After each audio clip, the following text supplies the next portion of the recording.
Chapter 1699. After Hu Yan bragged in front of Qin Yiru, she did not forget to ask Qin Yiru if she wanted her son to give her a ride. There were only a handful of people who could afford a car in this era. In 1999, cars were only afforded to those who were symbolically rich in the country. In fact, many people were unwilling to buy a car even though they could afford it.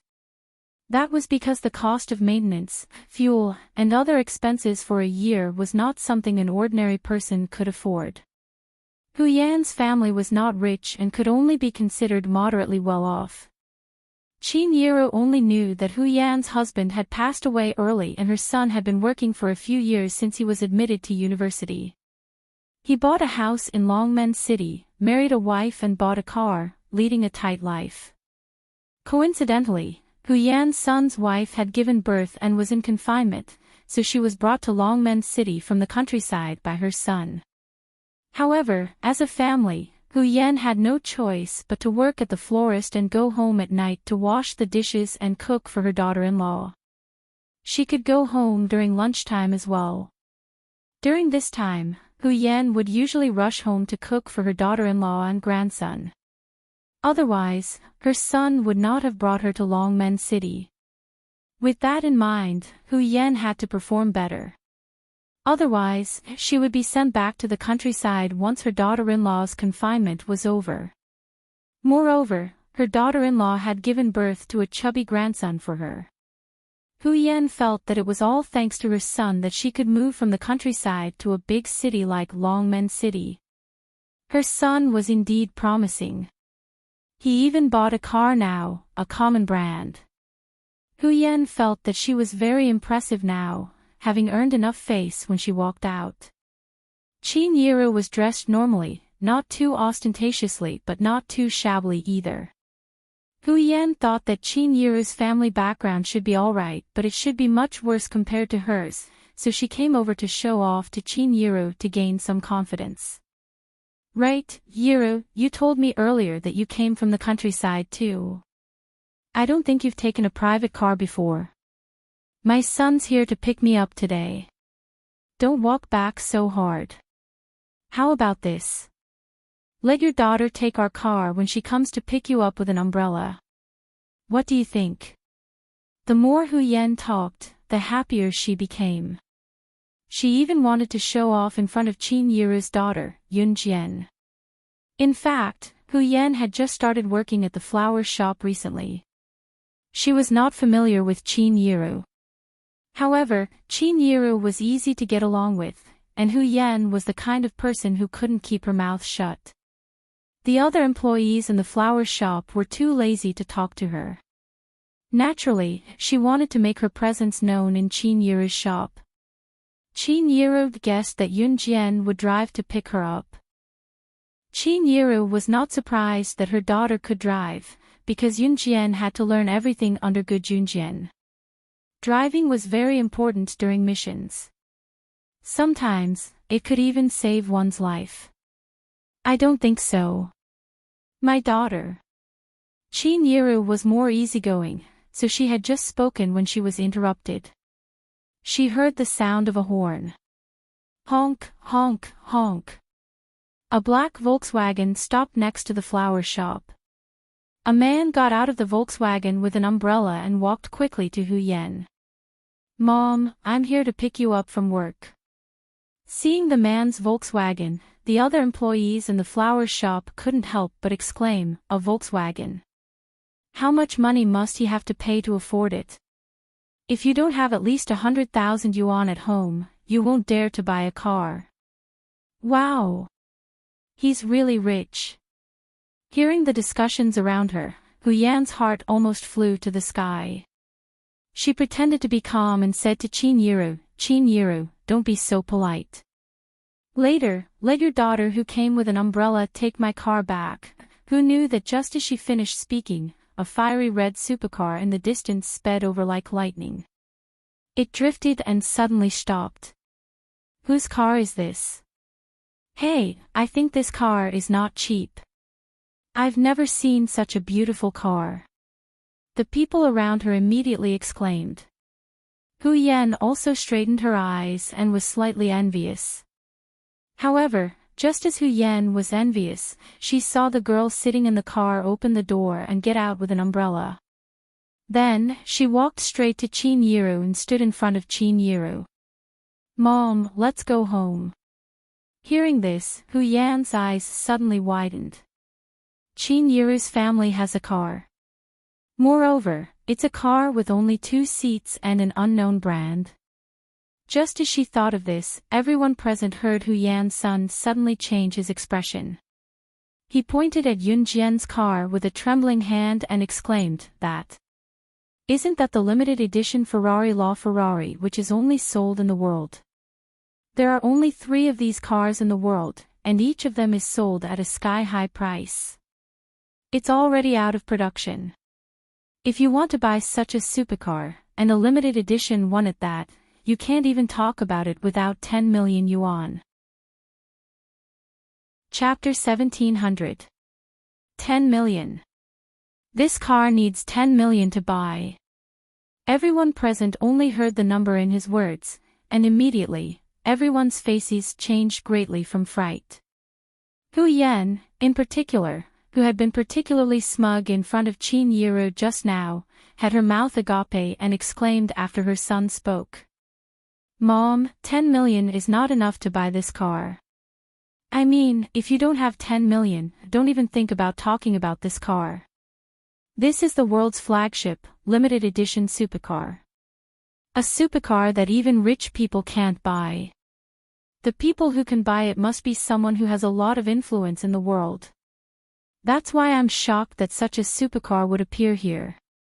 Hu Yan's son interrupted Hu Yan after she finished speaking. It was obvious that Hu Yan's son had done some research on limited edition supercars. Hu Yan was originally showing off in front of Qin Yiru, but she never expected that the person who broke her bragging rights was her son. At that moment, Hu Yan's face was extremely dark. What she said to Qin Yiru just now was a joke. "I wanted to tell you that my daughter should be driving here to pick me up." Qin Yiru looked at Hu Yan and smiled awkwardly. She didn't mean to embarrass Hu Yan, but Hu Yan didn't give her a chance to explain. After Hu Yan heard Qin Yiru's words, her face became even darker. "This car is so beautiful. It cost more than 10 million, how can it not be beautiful? This car belongs to Qin Yiru's daughter, right? My God, her daughter is so young, but she can afford such an expensive car. It's a blessing to have a daughter. Sons nowadays aren't of much use after giving birth to them. Daughters are better." A series of conversations came from the surroundings. Hu Yan's face became even darker when she heard the voices of the flower shop employees who were waiting for their relatives and friends to pick them up. Hu Yan had always been proud that she had a son. Moreover, Hu Yan's son was so promising that he even brought her out of the countryside to live in the big city. The few neighbors in the countryside were envious. At that time, Hu Yan thought that her son was the most capable person in the world. However, at this moment, she felt that what she said in front of Qin Yiru just now was enough to embarrass her for the rest of her life. The Volkswagen that his son had bought had only cost about 50 to 60,000 yuan. However, Qin Yiru's daughter's car, thinking of this, Hu Yan felt that something was wrong. Qin Yiru's daughter was so young, how could she afford such an expensive sports car? Looking at Yun Jian's appearance, she was so beautiful that people couldn't take their eyes off her. She suddenly had a feeling of realization. Hu Yan then looked up at Qin Yiru and spoke bluntly in front of the crowd, "You're right. Qin Yiru, how much did your daughter spend on this car? She bought such an expensive car. Why are you still working at our flower shop? Don't tell me that this car was given to her by her man." On the surface, Hu Yan was saying that Yun Jian's car was given to her by her man. However, as long as one was not stupid, they could tell that she was lying. Did Yun Jian become someone's mistress or mistress? Did she get this car by being a mistress? After hearing Hu Yan's words, Qin Yiru naturally couldn't hold back her anger. She could tolerate it if others talked bad about her, but she couldn't tolerate it if they talked bad about her daughter, Yun Jian. There was no reason. This was probably the so-called motherly love. Qin Yiru was about to retort, but Yun Jian pulled Qin Yiru's sleeve and stopped Qin Yiru from speaking. When others saw Yun Jian pulling Qin Yiru, they really thought that Yun Jian got the car by being a mistress and that her man gave it to her. Hu Yan looked at Yun Jian with contempt again. However, just when everyone was looking down on Yun Jian's voice rang out. Her voice reached everyone's ears. Chapter 1701. Yun Jian's words made it clear that she had bought the car with her own money, as well as another point. She had 40 to 50 sports cars at home that cost the same as the Ferrari. 40 to 50 cars. What kind of concept was that? Based on 1999's price and income ratio, a normal person might not even earn 1 million in a lifetime. What about Yun Jian? This Ferrari is worth 50 million renminbi. 50 million was a sky-high price. It was only the price of a car. That was not all. Yun Jian said that she had 40 to 50 sports cars like this at home. If a car cost 50 million, then 40 to 50 cars, just to buy a car, wouldn't the price be more than 2 billion? 2 billion. This could not be described as an astronomical figure. For a moment, everyone present was completely shocked by Yun Jian's words. Even the richest man in the country in this era would only have a few billion or tens of billions, right? Who would give their lover or mistress so much money? What kind of joke was this? Hence, Hu Yan's disdain for Yun Jian was self-evident. Mom, let's go home. Yun Jian did not bother to continue talking to Hu Yan. She walked over and pulled Qin Yiru to the entrance of the flower shop. She opened her umbrella and was about to leave. Hey! Yiru! Just now, my mouth was cheap. You know me, right? I'm not a bad person. It's just that my mouth is especially cheap. Just now, I even let my son send you off. Today, can you let your daughter send me off? Hu Yan called out to Qin Yiru. Her expression changed very quickly. She went from calling Qin Yiru by her real name to calling her Yiru. Her expression changed too quickly. Of course, Hu Yan thought that if Yun Jian was willing to give her a ride, she would be so proud of herself. When she went out in the future, she would probably brag that she had ridden in an extinct sports car like the Ferrari. Just when Hu Yan thought that Qin Yiru was easy to bully and would definitely let her daughter give her a ride in her family sports car. However, Yun Jian didn't give Hu Yan a chance to catch her breath. She directly interrupted Hu Yan. My car can only seat 2 people. The passenger seat will only carry my mother, not any dogs. Yun Jian actually compared Hu Yan to a canine. In other words, wouldn't he be like a dog? You. Hu Yan felt like her heart was about to explode when she heard what Yun Jian said. In the end, she could only watch as Yun Jian and Qin Yiru left. When they got home, Qin Yiru made dinner. Xiao Yunju and the other 2 reluctantly put down the remote control and ran to do their homework because Qin Yiru was back. When Qin Yiru was cooking dinner, she told Yun Jian that she planned to let Mrs. Yang take care of Xiao Yunju and the twins for 2 days while she went back to Xinjiang town. According to Zhang Meihua, Qin Fangfang's condition was better, but the neighbors were still gossiping. This made Qin Fangfang, who had just gotten over the pain of her husband's affair, upset again. Therefore, she asked Qin Yiru to go back. Since it was not winter yet, the bus from Longmen City back to Xinjiang town was at 6:00 at the latest. Qin Yiru would probably go back today. It was raining outside, but the downpour had already subsided. Mom, I'll go with you, Yun Jian suddenly spoke up. Xiao Jian, what are you talking about? Just stay in Longmen City. Besides, AE's here. Qin Yiro persuaded Yun Jian with a look at Ce. I'll go wherever Xiao Jian wants to go. Ce's lips moved as he looked at Yun Jian affectionately. If Yun Jian wanted to go back to Xinjiang town with Qin Yiro, he would follow. Even if his Xiao Jian wanted to go to hell, as long as she wanted to go, he would go with her. Chapter 1702. In fact, Qin Yiro wanted Yun Jian to go back with her as well. With Yun Jian around, Qin Yiro felt more confident. To Qin Yiro, Yun Jian was not only her daughter but also her hope in life. The closer it was to the Gaokao, the busier Yun Yi was. Now, Yun Yi was even studying in school during the weekend and rarely went home. Even when she was home, she was busy dating Qin Yu. Qin Yiro had not seen her son for a long time. Fortunately, her daughter was with her. Now that the son-in-law she had acknowledged was doting on her daughter, Qin Yiro was very satisfied with her current life. After dinner, Xiao Yunju and the other two girls were sent to Mrs. Yang's house. Mrs. Yang was very kind to Xiao Yunju and the girls, so Xiao Yunju and the others liked to visit her house.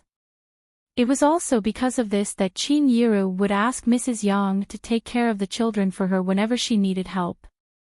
After settling Xiao Yunju and the other two girls in Mrs. Yang's house, Qin Yiro, Yun Jian, and Ce boarded the bus to Xinjiang town.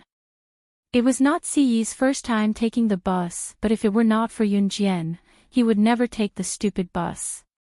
Coincidentally, it was the last bus from Longmen City to Xinjiang town at 6:00. The bus was crowded, almost collapsing.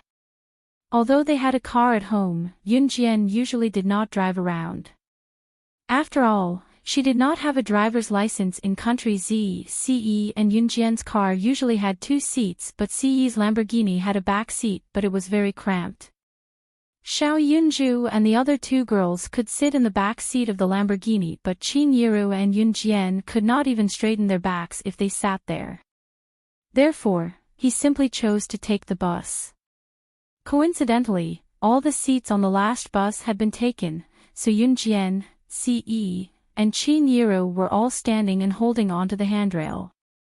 Finally, someone got out of the car halfway and vacated a seat beside Ce.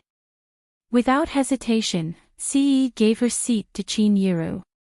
He used his tall and slender figure to protect Yun Jian, preventing any of the men standing on the side of the aisle from touching her. Young man, is this your girlfriend? Why are you protecting him so tightly? A middle-aged man asked Ce as he grabbed the armrest. Because there were no seats, and this era was not like now, where everyone had a cell phone in their hands. Standing on the bus while holding onto the handrail was a very boring thing to do. This uncle had nothing to do, so when he saw Ce hugging Yun Jian like she was a treasure, he couldn't help but chat with Ce. She's my wife. Ce didn't look at the uncle. His handsome eyes were looking straight at Yun Jian, and he didn't sound shy at all when he spoke. Wife? You're still young, right? You're already married? The uncle asked with a smile. After being asked this question, Yun Jian had a bad premonition. As expected, when Ce took out his and Yun Jian's country marriage certificate and showed it to the uncle, even the uncle was a little embarrassed. Ahem. This, young man, you still carry your marriage certificate with you? The uncle laughed awkwardly. Yes. Ce only responded softly. You must love your girlfriend, your wife very much, right? The uncle almost asked the wrong question, but he immediately reacted and corrected himself. For her, I can give up everything. Ce reached out and rubbed Yun Jian's head as he spoke. Including life. Ce added in his heart. At this moment, the bus driver suddenly saw a pedestrian running towards the middle of the road. He was so frightened that he slammed on the brakes. The bus suddenly braked, and the passengers on the bus swayed and fell forward. The bus was already very crowded, so there was no space to retreat. The surrounding people were all middle-aged men who smelled of sweat. CEE was a clean freak, so he didn't like to come into contact with these people. But when the bus driver slammed on the brakes, he didn't even hesitate to turn around and hug Yunjian, causing the people who smelled of sweat to fall on him. When they fell on him, he didn't even cry out in pain. Instead, he looked straight at Yunjian, constantly checking to see if Yunjian was scratched or hurt. Chapter 1703. Qin Yiru was sitting beside them. She had seen how Ce shielded Yunjian just now. Watching how Ce shielded Yunjian and how he did not even frown when people bumped into him, still shielding Yunjian with his sturdy frame, Qin Yiru opened her mouth to say something but kept it shut in the end. Qin Yiru had an indescribable feeling when she saw how protective he was of her daughter. Her daughter was so lucky to have met a good kid like Ce. If Qin Yiru's inner monologue was heard by Ce, he would probably blurt it out. Meeting her was the happiest thing that had ever happened to him. Taking the last bus back to Xinjiang town from Longmen City, the bus was so crowded that even the air on the bus was stale. It was stuffy and smelly. Yunjian did not feel any bumps on the way because Ce stood behind her and held her in his arms, preventing anyone from touching her. Qin Yiru only saw Ce shielding her daughter but did not notice that when Ce shielded Yunjian, he bent his lean back and lowered his head slightly to press his thin lips to Yunjian's ear intimately. His large palms were even more stimulating. Ce and Yunjian were standing beside Qin Yiru as he wrapped his large palms around her waist and placed them in front of her abdomen. Yunjian's breasts were huge, especially when she was still in her growing phase. Even today, Yunjian could not hide her voluptuous breasts even if she wore a loose top. Ce's bracelets were placed slightly above Yunjian's flesh-free abdomen. He could even feel the bottom of her perky breasts. Qin Yiru did not notice that Ce had secretly taken a few bites of her daughter as her eyes were filled with relief. She was glad that her daughter had met someone who loved her as much as Ce. It was true that Ce doted on Yunjian and planned to dote on her to the core. It was only when they arrived at Xinjiang town and got off the bus that Yunjian breathed in the fresh air. The sky was completely dark by then. The uncle who spoke to Ce just now was from Xinjiang town as well. Before he left, he tiptoed with a grin to pat Ce's shoulder and gave Ce a thumbs up. Good lads who dote on their wives. The young lady has good taste to be with you at such a young age. With that, the uncle shook his head with a smile and walked further and further away. After the uncle left, his words made Yunjian's cheeks moisten slightly. Let's go. Qin Yiru led Yunjian and Ce back to Zhang Meihua's house. After dinner, regardless of whether it was a village or a town, people who did not need to go to work after a busy day would gather in front of a house and chat endlessly. When Qin Yiru brought Yunjian and Ce to Zhang Meihua's house, there was a group of old women sitting in front of her house. There were a few young ladies standing beside the group of old women who were very outstanding. The reason why these young girls stood together with the group of old women was to show off their youthfulness in front of the old women, or to show off and gain a sense of superiority.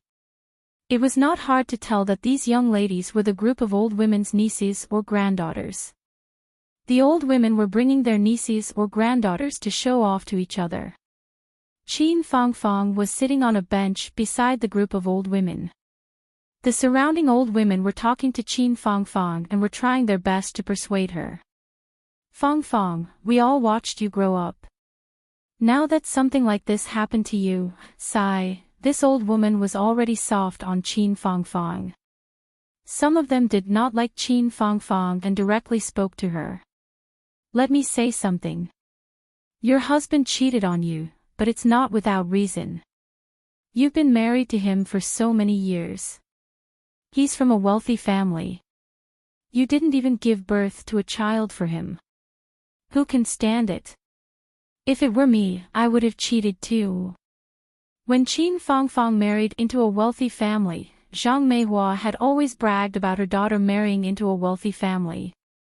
Now that these old women saw that Qin Fangfang was down, they could not help but add insult to injury. Hey, you can't say that. She was just chased back to her mother's house. You can't say that. You'll hurt her feelings. Another old woman rolled her eyes at Qin Fangfang. Zhang Meihua was not sitting there at this time. Naturally, she did not know that these people were criticizing her daughter. Otherwise, she would not have agreed to these old women insulting her most beloved daughter. Chapter 1704. Don't say that. Fangfang is a good child. It's all that bastard son's fault for not being able to control his lower body. Why are you blaming Fangfang?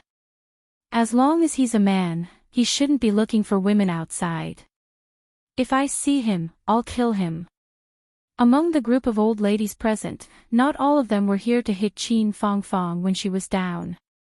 One of them, Granny Xia, was sitting beside Qin Fangfang. When she saw Qin Fangfang close her eyes in pain, her heart tightened. Granny Xia reached out to stroke Qin Fangfang's back to comfort her while retorting to the old women who were kicking her when she was down. Granny Xia was already in her 70s. Granny Xia's husband passed away early and she became a widow at the age of 40. Knowing that Granny Xia was lonely at home, Qin Fangfang often went to Granny Xia's house when she was young. Granny Xia was very important to Qin Fangfang. Granny Xia did not have any children. She treated Qin Fangfang as her own daughter. She also watched as Qin Fangfang married into a wealthy family outside the province.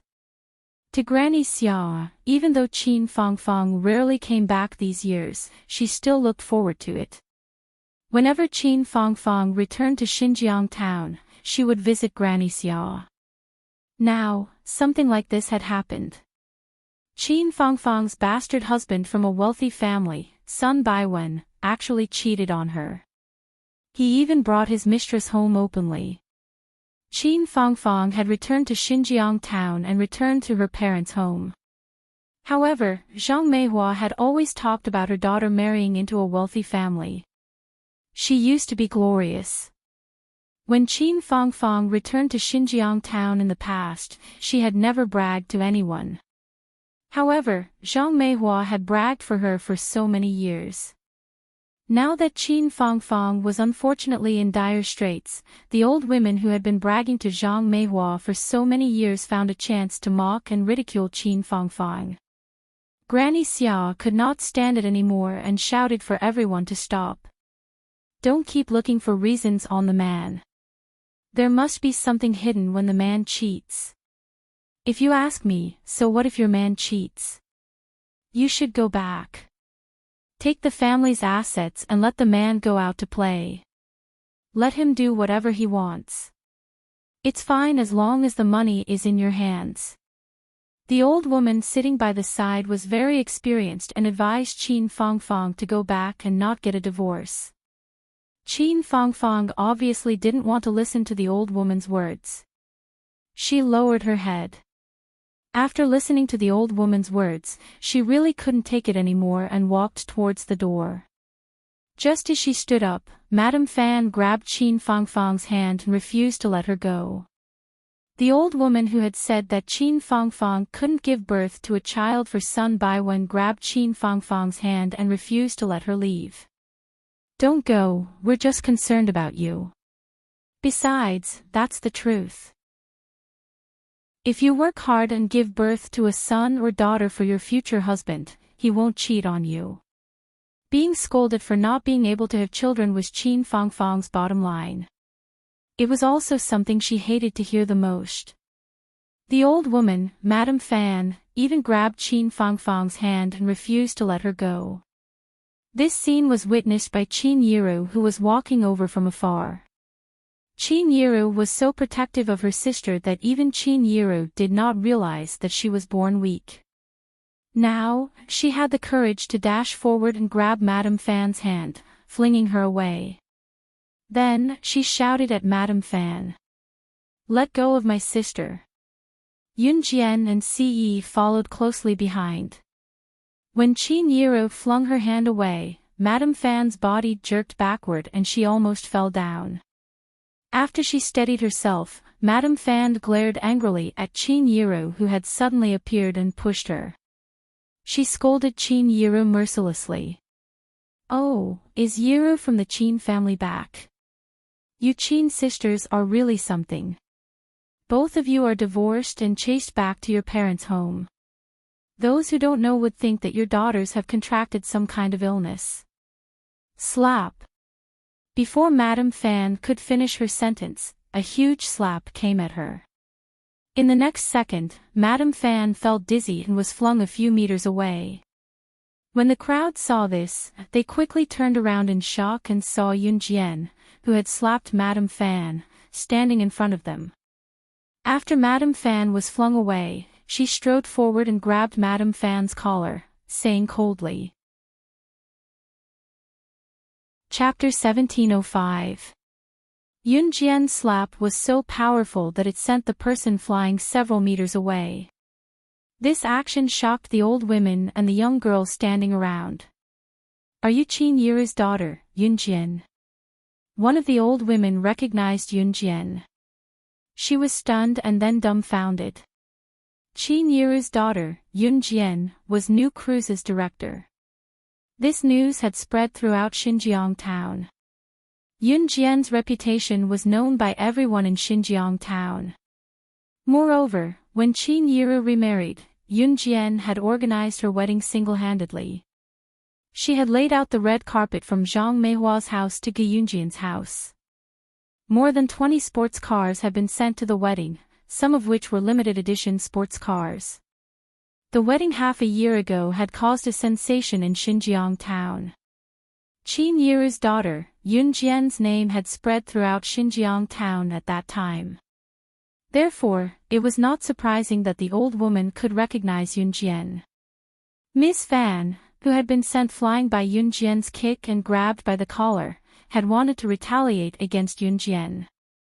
However, when she heard the other old woman mention that Yun Jian was new cruise's director, she was stunned.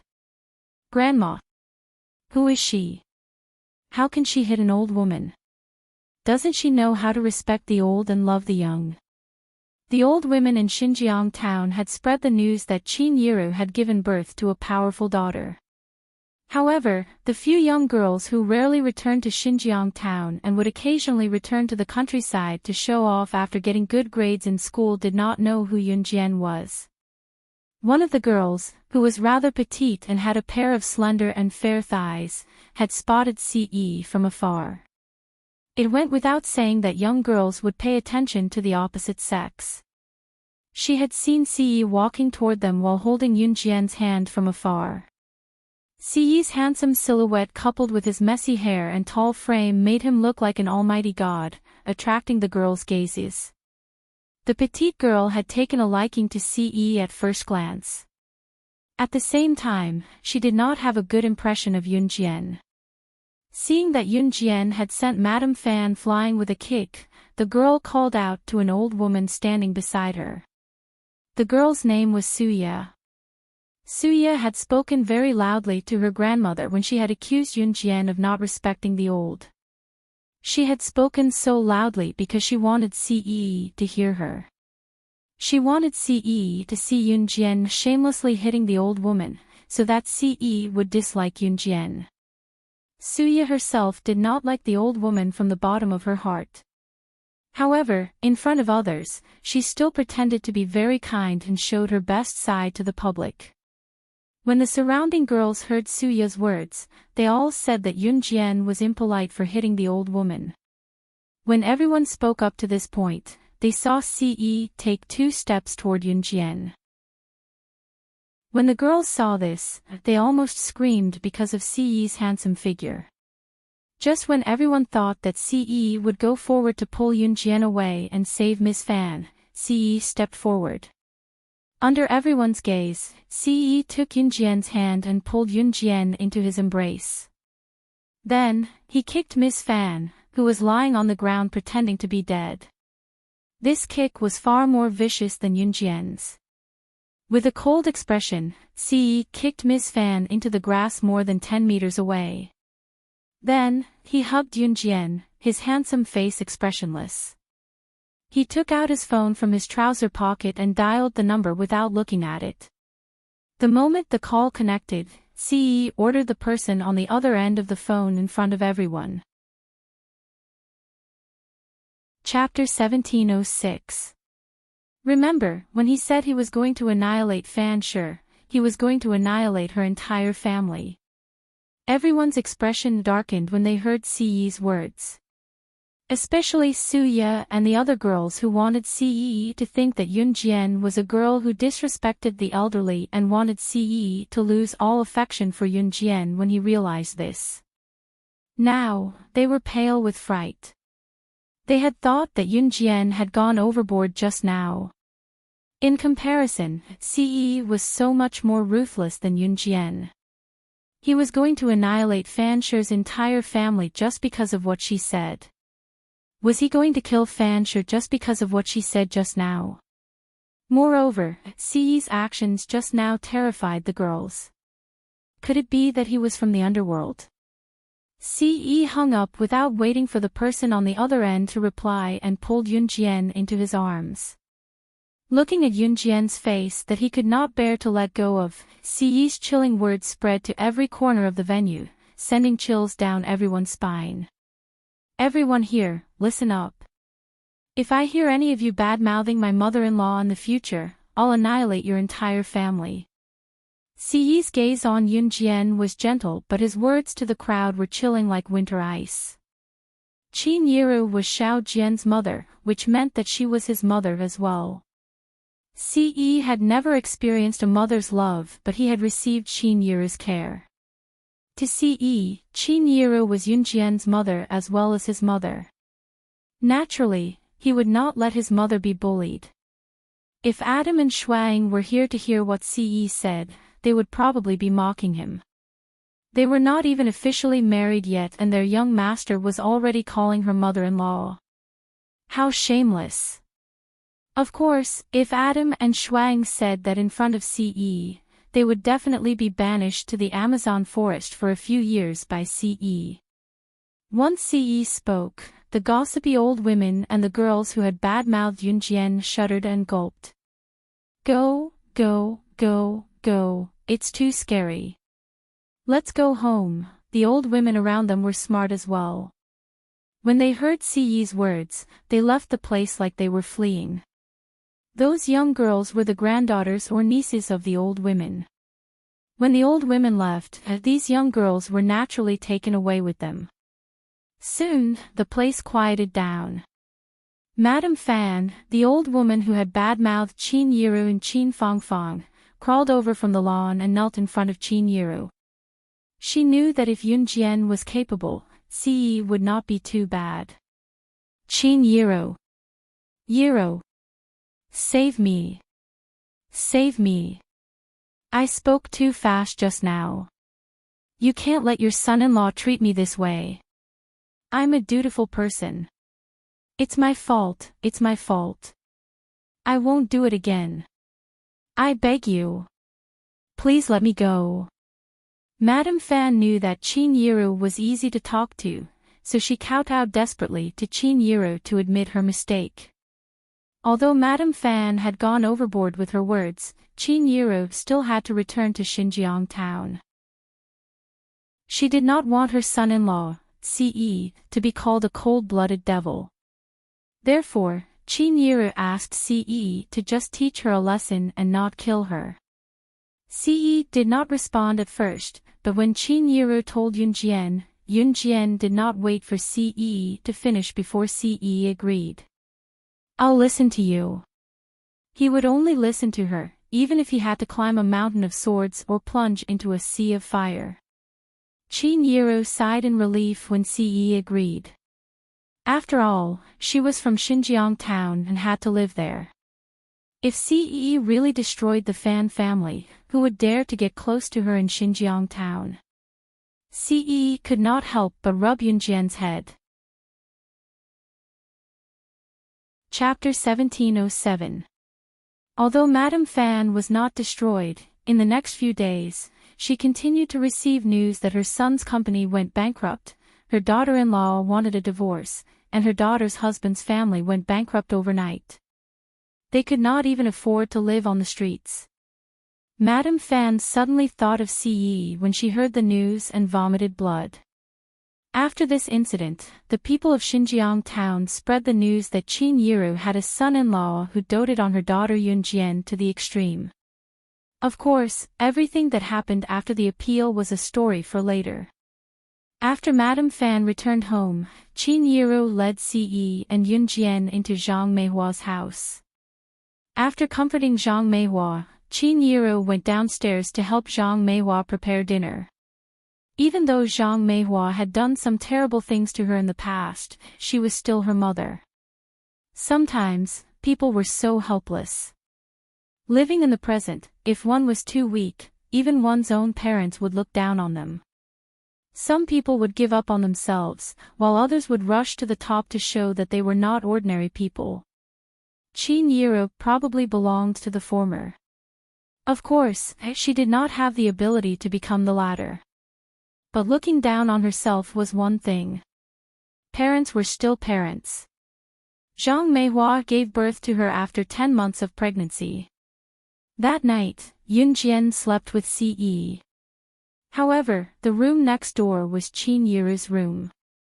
The room's soundproofing was very poor. Yunjian kept avoiding Ce's touch and rubbing.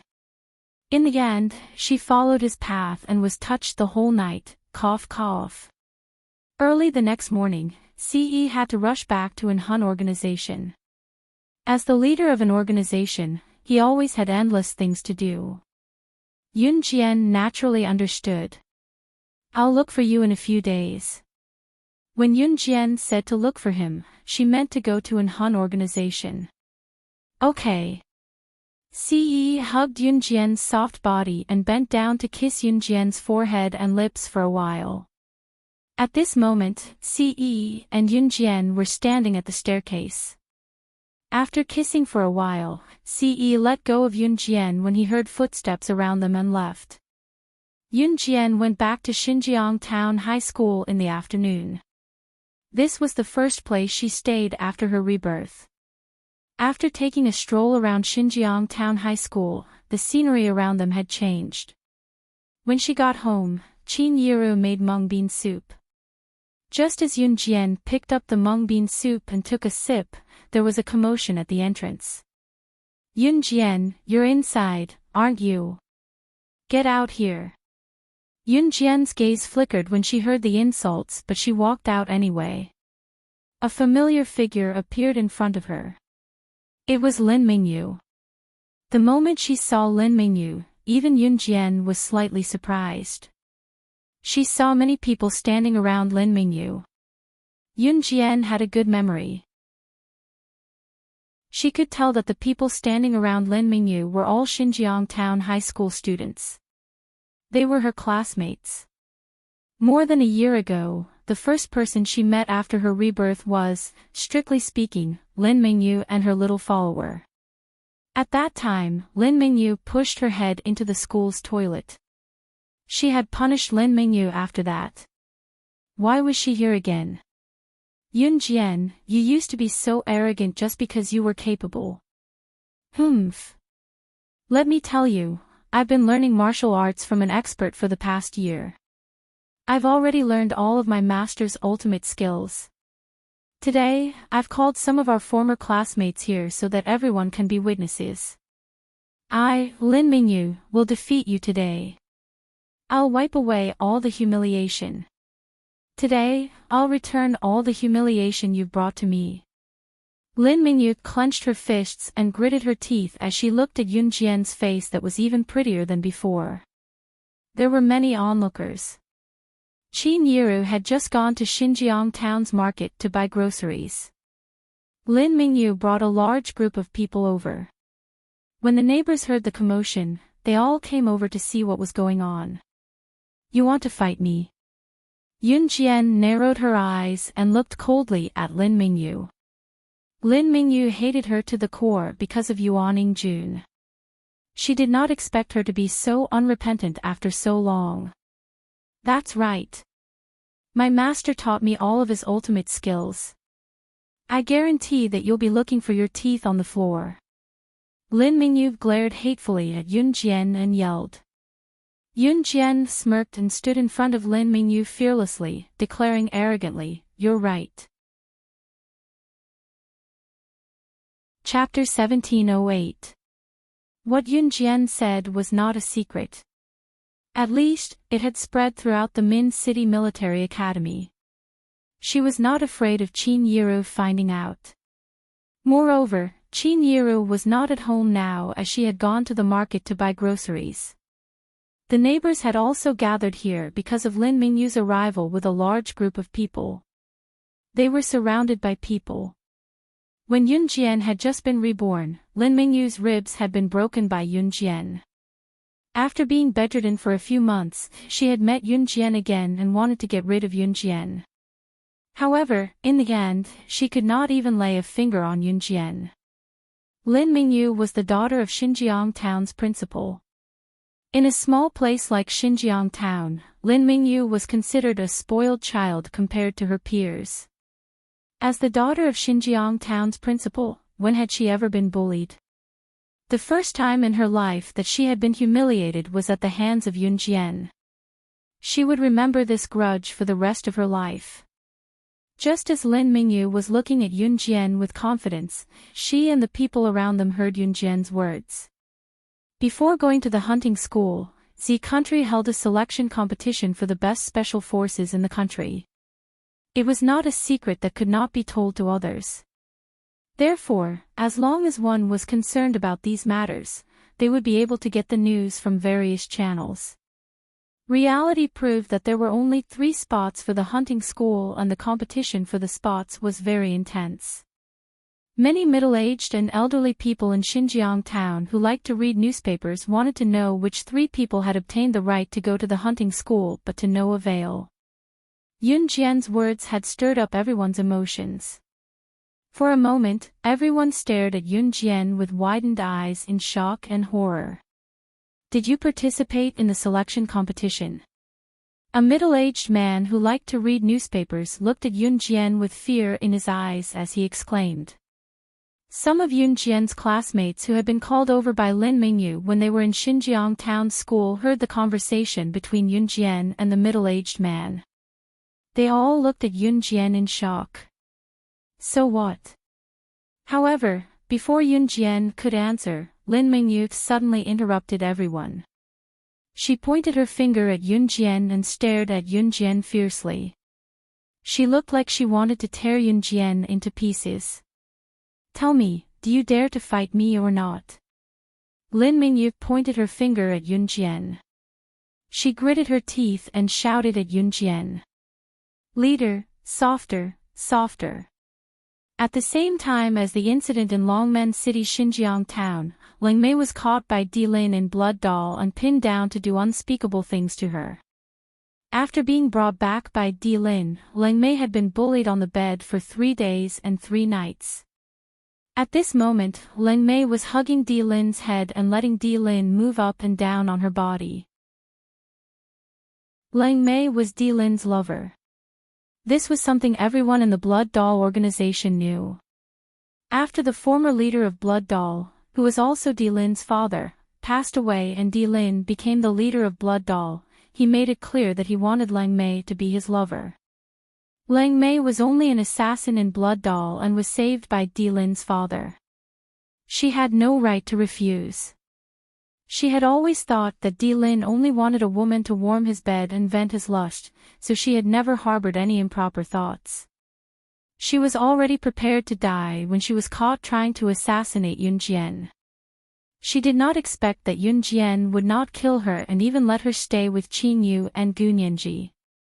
Now that she had been caught by Di Lin for so long, her waist was about to break from being bullied. Lang Mei had even begun to plan to escape from Di Lin. Di Lin did not like her anyway. After she left him, she would simply find him another woman to warm his bed. Lang Mei had already made up her mind. "What are you thinking about?" Di Lin asked after he finished venting his lust on Lang Mei and put on his clothes, sitting beside her as if nothing had happened. It was only then that Lang Mei snapped out of her trance. She pulled the blanket over herself and glanced at Di Lin carefully. Nothing. After that, Lang Mei put on her clothes swiftly and headed out the door as usual. He did not like her staying in his room after every session, so she left on her own accord. Chapter 1709. I made a bowl of chicken soup for you in the kitchen just now. It'll burn if you don't turn off the fire. Lang Mei had indeed made a bowl of chicken soup, but it was just an excuse for her to leave. She thought that as long as she left and sent a woman back in time, their chief would definitely forget about her after some time. Lang Mei still wanted to return to Xinjiang town to play mahjong with Qin Yu and Gu Nianji. Have someone send it over. Stay here. Di Lin held Lang Mei's wrist tightly. He never had a reason to do anything he wanted her to do. But I made it myself. I want to serve it to you personally. Lang Mei did not expect her chief to change so much after her return. She quickly found another excuse. All right. Di Lin was relieved when he heard that she had made it herself. Lang Mei then hurried to the door. Just as she reached the door, Di Lin's voice rang, "Come back quickly." Lang Mei paused, her gaze wavering slightly before she nodded. Yes. Lang Mei ran straight to Blood Doll's training ground after leaving the room and met Ruo Yin. You're really running. Ruo Yin held her forehead looking at Lang Mei. Quick. Lend me your helicopter. Lang Mei came over and hugged Ruo Yin's shoulders. If I were you, I'd stay by the chief's side obediently. Can't you see that the chief loves you so much? Ruo Yin could not help reminding her. Lang Mei's hand froze as she wavered. She actually loved Di Lin very much. However, if he really loved her, she had been with him for so many years. Why would he still? I'm leaving. Don't think about me. Lang Mei snatched Ruo Yin's helicopter and drove it away without further thought. Ruo Yin, who stood where she was, shook her head. She was betting a dime.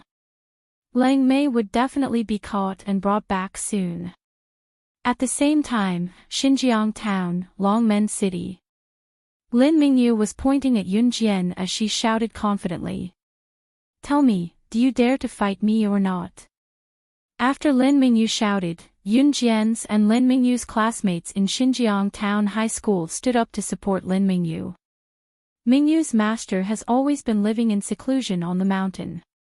A year ago, he personally came down the mountain to take Mingyu as his disciple.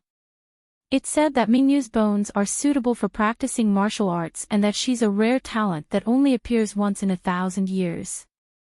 Wow, you made a hermit expert come down from the mountains to recruit a disciple, and he even came looking for you himself. Mingyu, you're amazing. We support you. You're the best. Back in Xinjiang Town High School, there were very few people who helped Yun Jian. Other than Lu Fian, there was no one else. Yun Jian had always been the one who was isolated because of her good looks.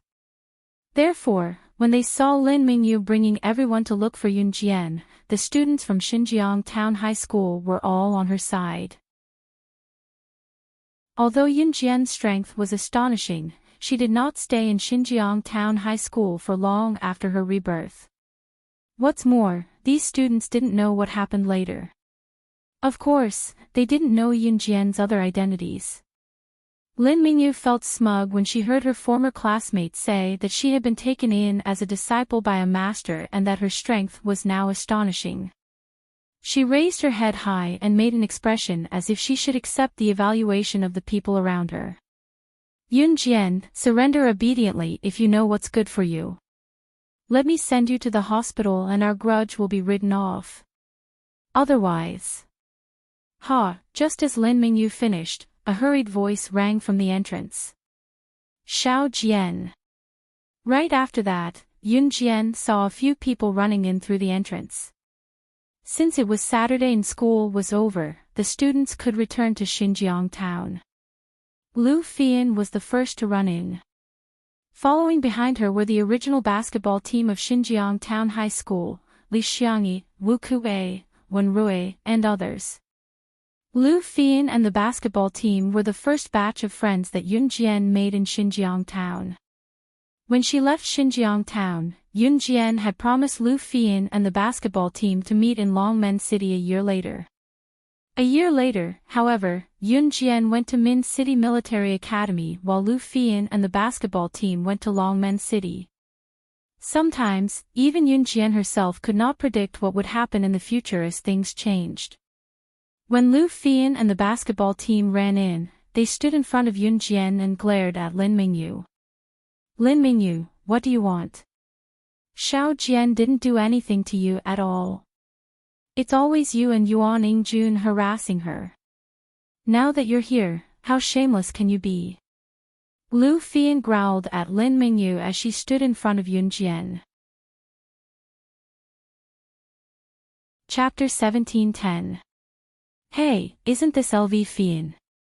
Ha! Your dad killed someone.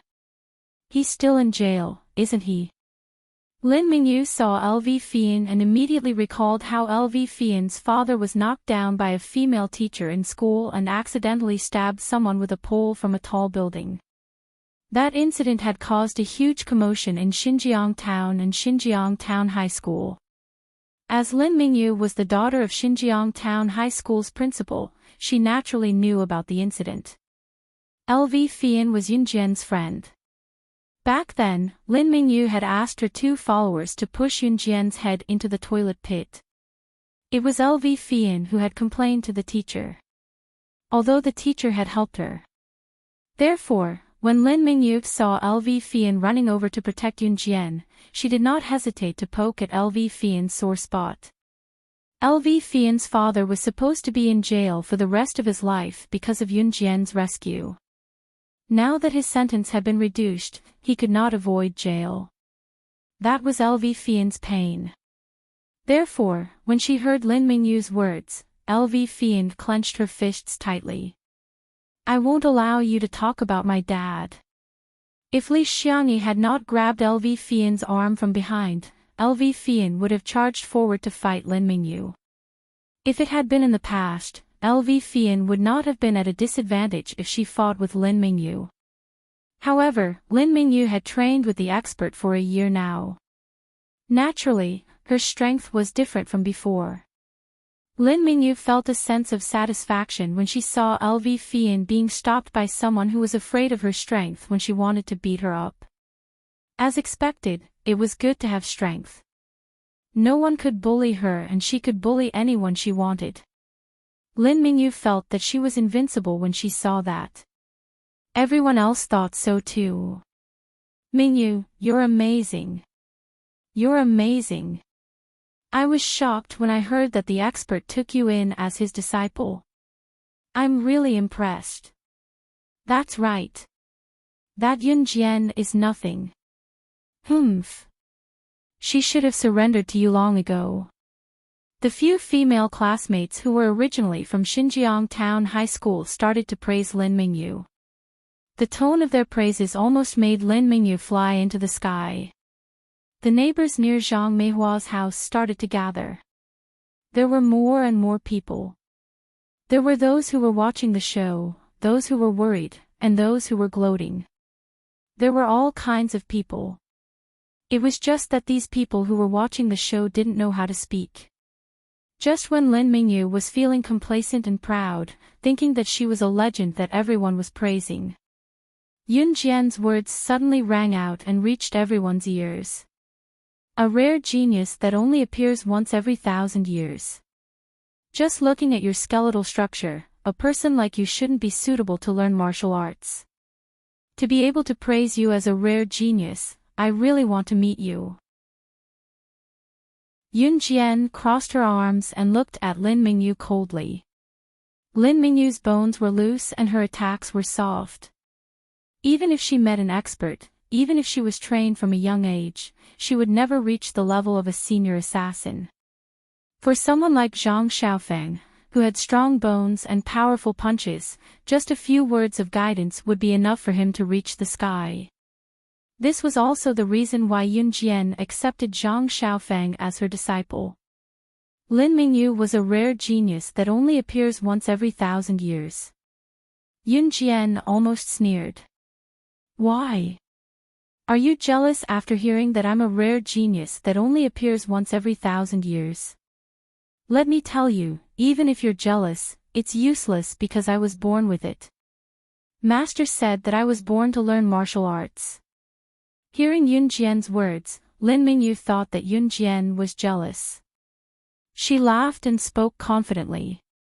However, just as Lin Mingyu finished speaking, a woman with voluptuous breasts and buttocks walked in through the main door.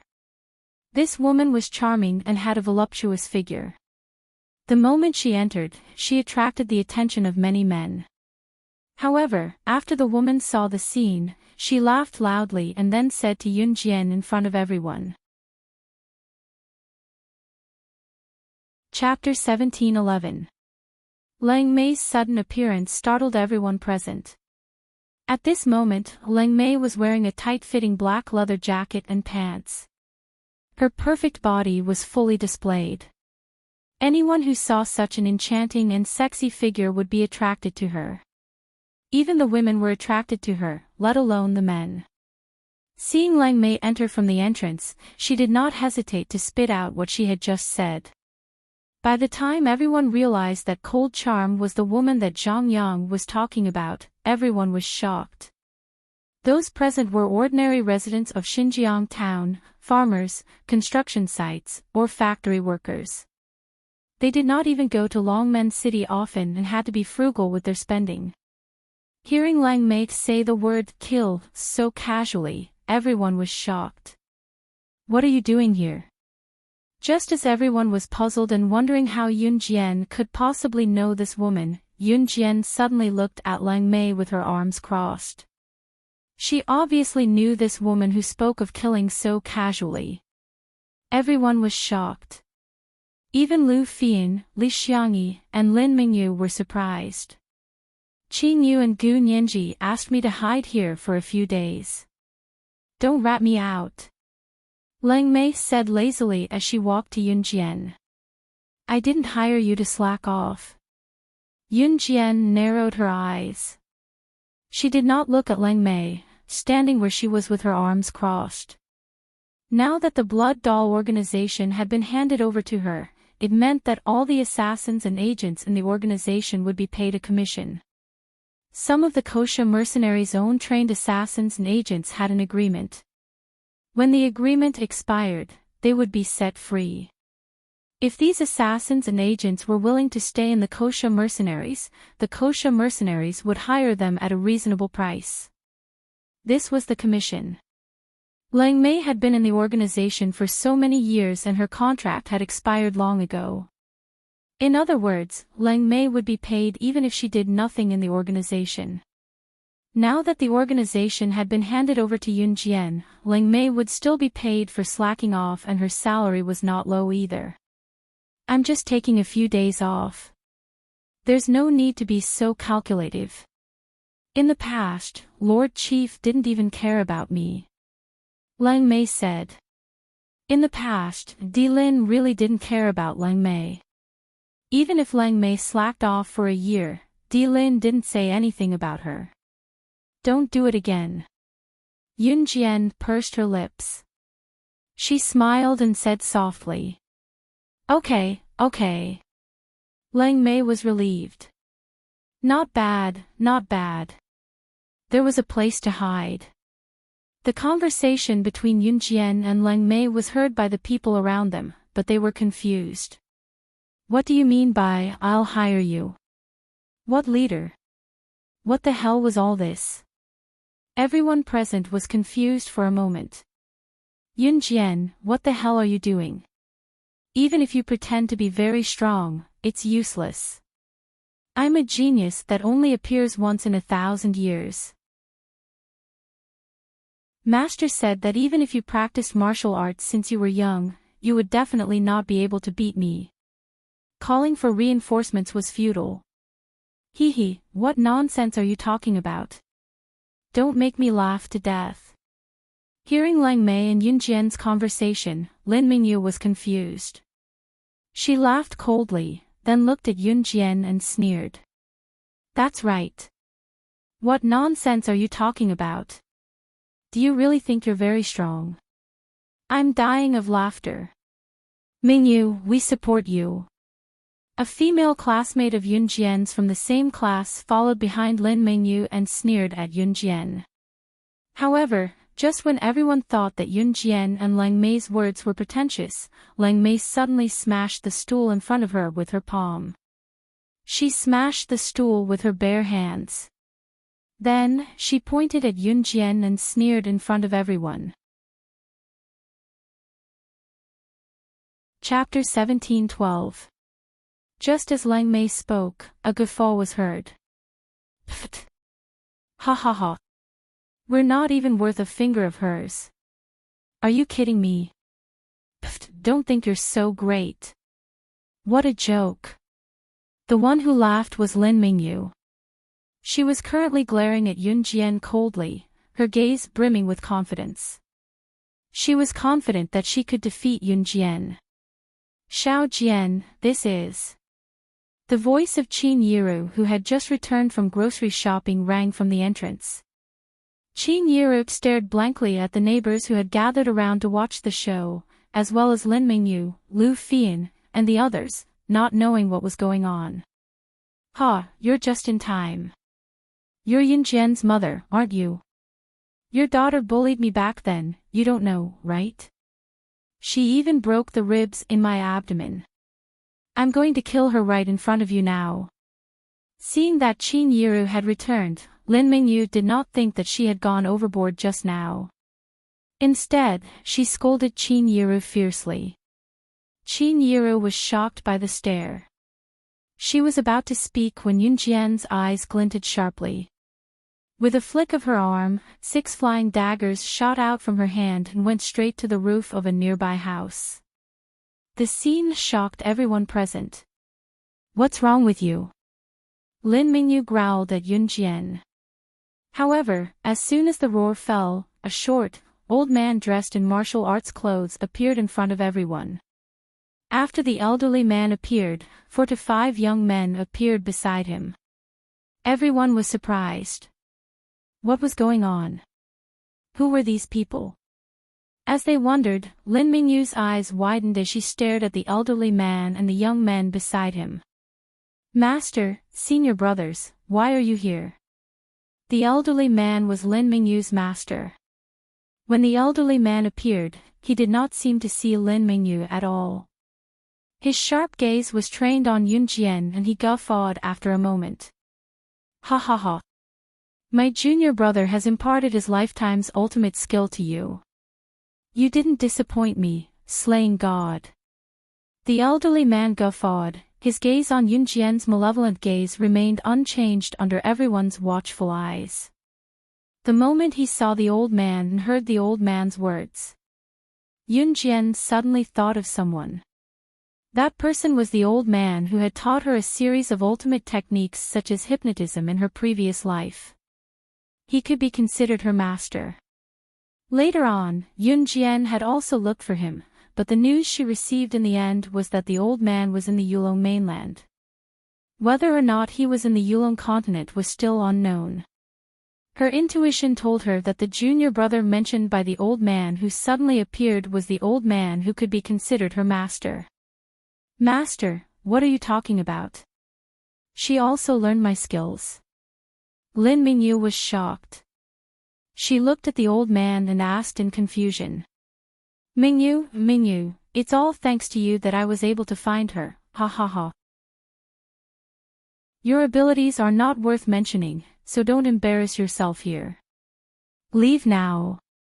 The old man glanced at Lin Mingyu from the corner of his eyes and said, Master, what did you say? Lin Mingyu was completely shocked. Master, didn't you say that I'm a once-in-a-lifetime talent? Lin Mingyu did not believe him. That's a lie, ha. The old man glanced at Lin Mingyu and ignored her. He looked at Yun Jian with eyes as sharp as a sword. Slaying God, I've been looking for you for a long time. Finally, I've found you. My junior brother's disciple, ah. He actually has a disciple. Ha. How can I let his disciple continue to live in this world? Ha ha ha. The old man looked at Yun Jian in a crazed manner and sneered. My daughter is not slaying God and has never had a master. You've got the wrong person. When Qin Yiru heard what the old man said, she was so frightened that she hurried over to hold Yun Jian back. It was obvious that these people were not ordinary people. Qin Yiru did not want anything to happen to Yun Jian. The people around them were confused. Wrong person.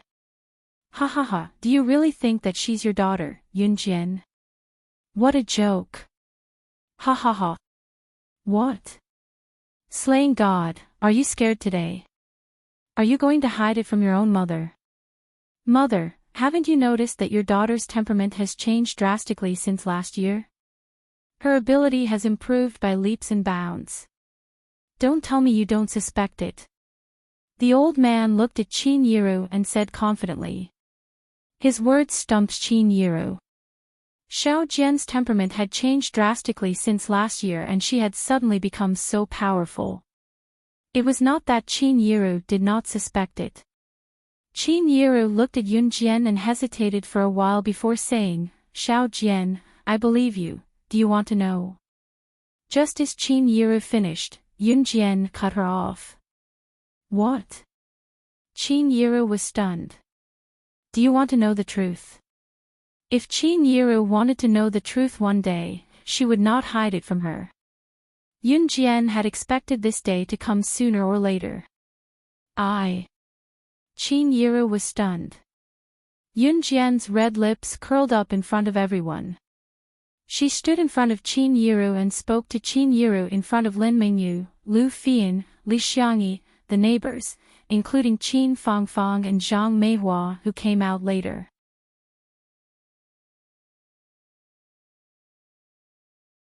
She just stared at Yun Jian in a daze, unable to say a word. Yun Jian pursed her red lips and suddenly smiled. Since he had decided to talk about it, he might as well go all out. Mom, I'm sorry for keeping this a secret from you for so long. I'm also sorry that I'm not your biological daughter. I'm a secret agent trained by the Inhun organization. Serial number 006, code name Slaying God. I was once locked up with hundreds of children in the dark organization, but in the end, they all died in my hands. Because if they didn't die, I would have been the one who died. I had no choice. I'm not the daughter you're familiar with, and I'm not the child you brought up. I'm just an orphan. I've killed countless people and my hands are stained with blood. Killing, war, heavy weapons, machinery, and computer operations, I'm proficient in everything except family. You're the one who gave me an ordinary life and made me feel a mother's love. I yearned for that kind of mediocre but caring life. At this point, Yun Jian paused for 2 seconds. She pursed her red lips and looked at Qin Yiru with her mouth slightly agape. Her tone was a little slow, as if she could not bring herself to ask but had to say it. This was the first time in her life that she was at a loss because of someone. So, can you still accept me like this? Chapter 17-14. The crowd was watching the scene unfold before them. At that moment, everyone's eyes were fixed on Yun Jian and Qin Yiru. Shock was unavoidable. What did Yun Jian say earlier? She said that her hands were stained with blood, that she had killed countless people, that she had been imprisoned with hundreds of children, and that she had killed them all. Killing, war, heavy weapons, machinery, and computer operations, she was proficient in all of them. She was a mythical existence. Even the National College entrance examination top scholar whom the villagers looked up to might not be able to reach such a standard if placed on the same level as her, right? You really know so many things. Oh my God. You're a genius. Look at us, we've been studying for our whole lives but we don't even know what a computer is. A talkative old woman opened her mouth and looked at Yun Jian in shock and fear.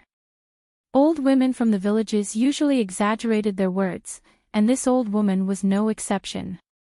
Granny, she's a secret agent. She'll kill people.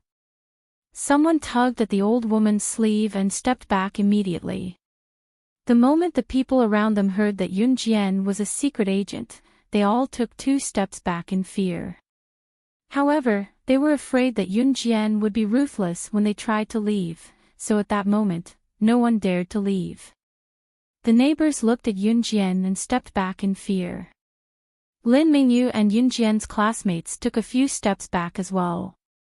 Everyone looked at Yun Jian as if they had seen the god of plague. Yiru, your daughter has been possessed by this demon called Slaying God or something, right? Oh my. There's actually such a terrifying thing in this world. This demoness can kill people. Everyone, stay away. Yiru, you should stay away too. Don't get killed. Ask her to leave quickly. Or ask the police to arrest her and shoot her. The old woman who spoke earlier reacted and immediately jeered. Soon, someone else chimed in, that's right, that's right. I was wondering how your daughter became so powerful. She started a company and is a special force soldier. What's she so proud of? She's been possessed by a demon. In my opinion, she should die. Yiru, if you want to accept her, then get out of Xinjiang town. Don't ever come back. The people around began to point at Yun Jian and scold Qin Yiru as well. They might not have realized what the name, Slaying God, meant. Yun Jian was not affected in the slightest by the people around her. At this moment, Yun Jian was sizing up Qin Yiru. She was waiting for Qin Yiru's reply. Not far away, Qin Yiru was speechless after hearing what Yun Jian had said.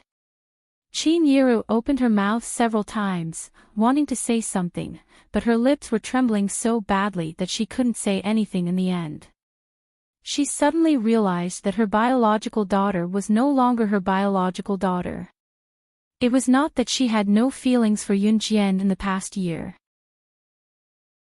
Qin Yiru was a sentimental person. Moreover, Qin Yiru's adoption of Xiao Yunzhu, Duanli, and Duanya showed that she was not a selfish person. However, this had happened out of the blue. How was she supposed to accept or admit this fact? Ignorant fools. How dare you call Slaying God a demon? Pfft.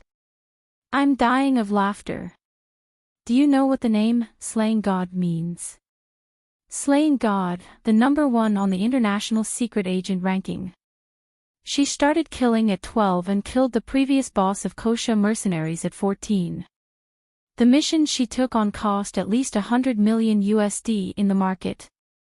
Her assassination, cover, tracking, and anti-tracking missions have never failed since she started her career. Her missions ranged from assassinating the president of a large country to hunting down commoners. And Hun Slaying God is fluent in 58 languages. She was once on the headlines of international newspapers and was listed as the most untouchable existence in the world. Someone said that those who are targeted by Slaying God already have one foot in the coffin. Countless countries have offered her tens of billions of USD to work for them, but she rejected them all. How dare you call someone like her a demon? A demon. Lang Mei suddenly spoke up when the group of old women were openly attacking Yunjian and telling Yunjian to get lost. Her cold words were like a sharp sword, shocking the people who had no idea what slaying God meant. Slaying God. Chapter 17:15. Every word that Lang Mei said brought a sense of shock to everyone present, as if they had discovered a new world. The market price for Yunjian's missions was no less than 100 million USD.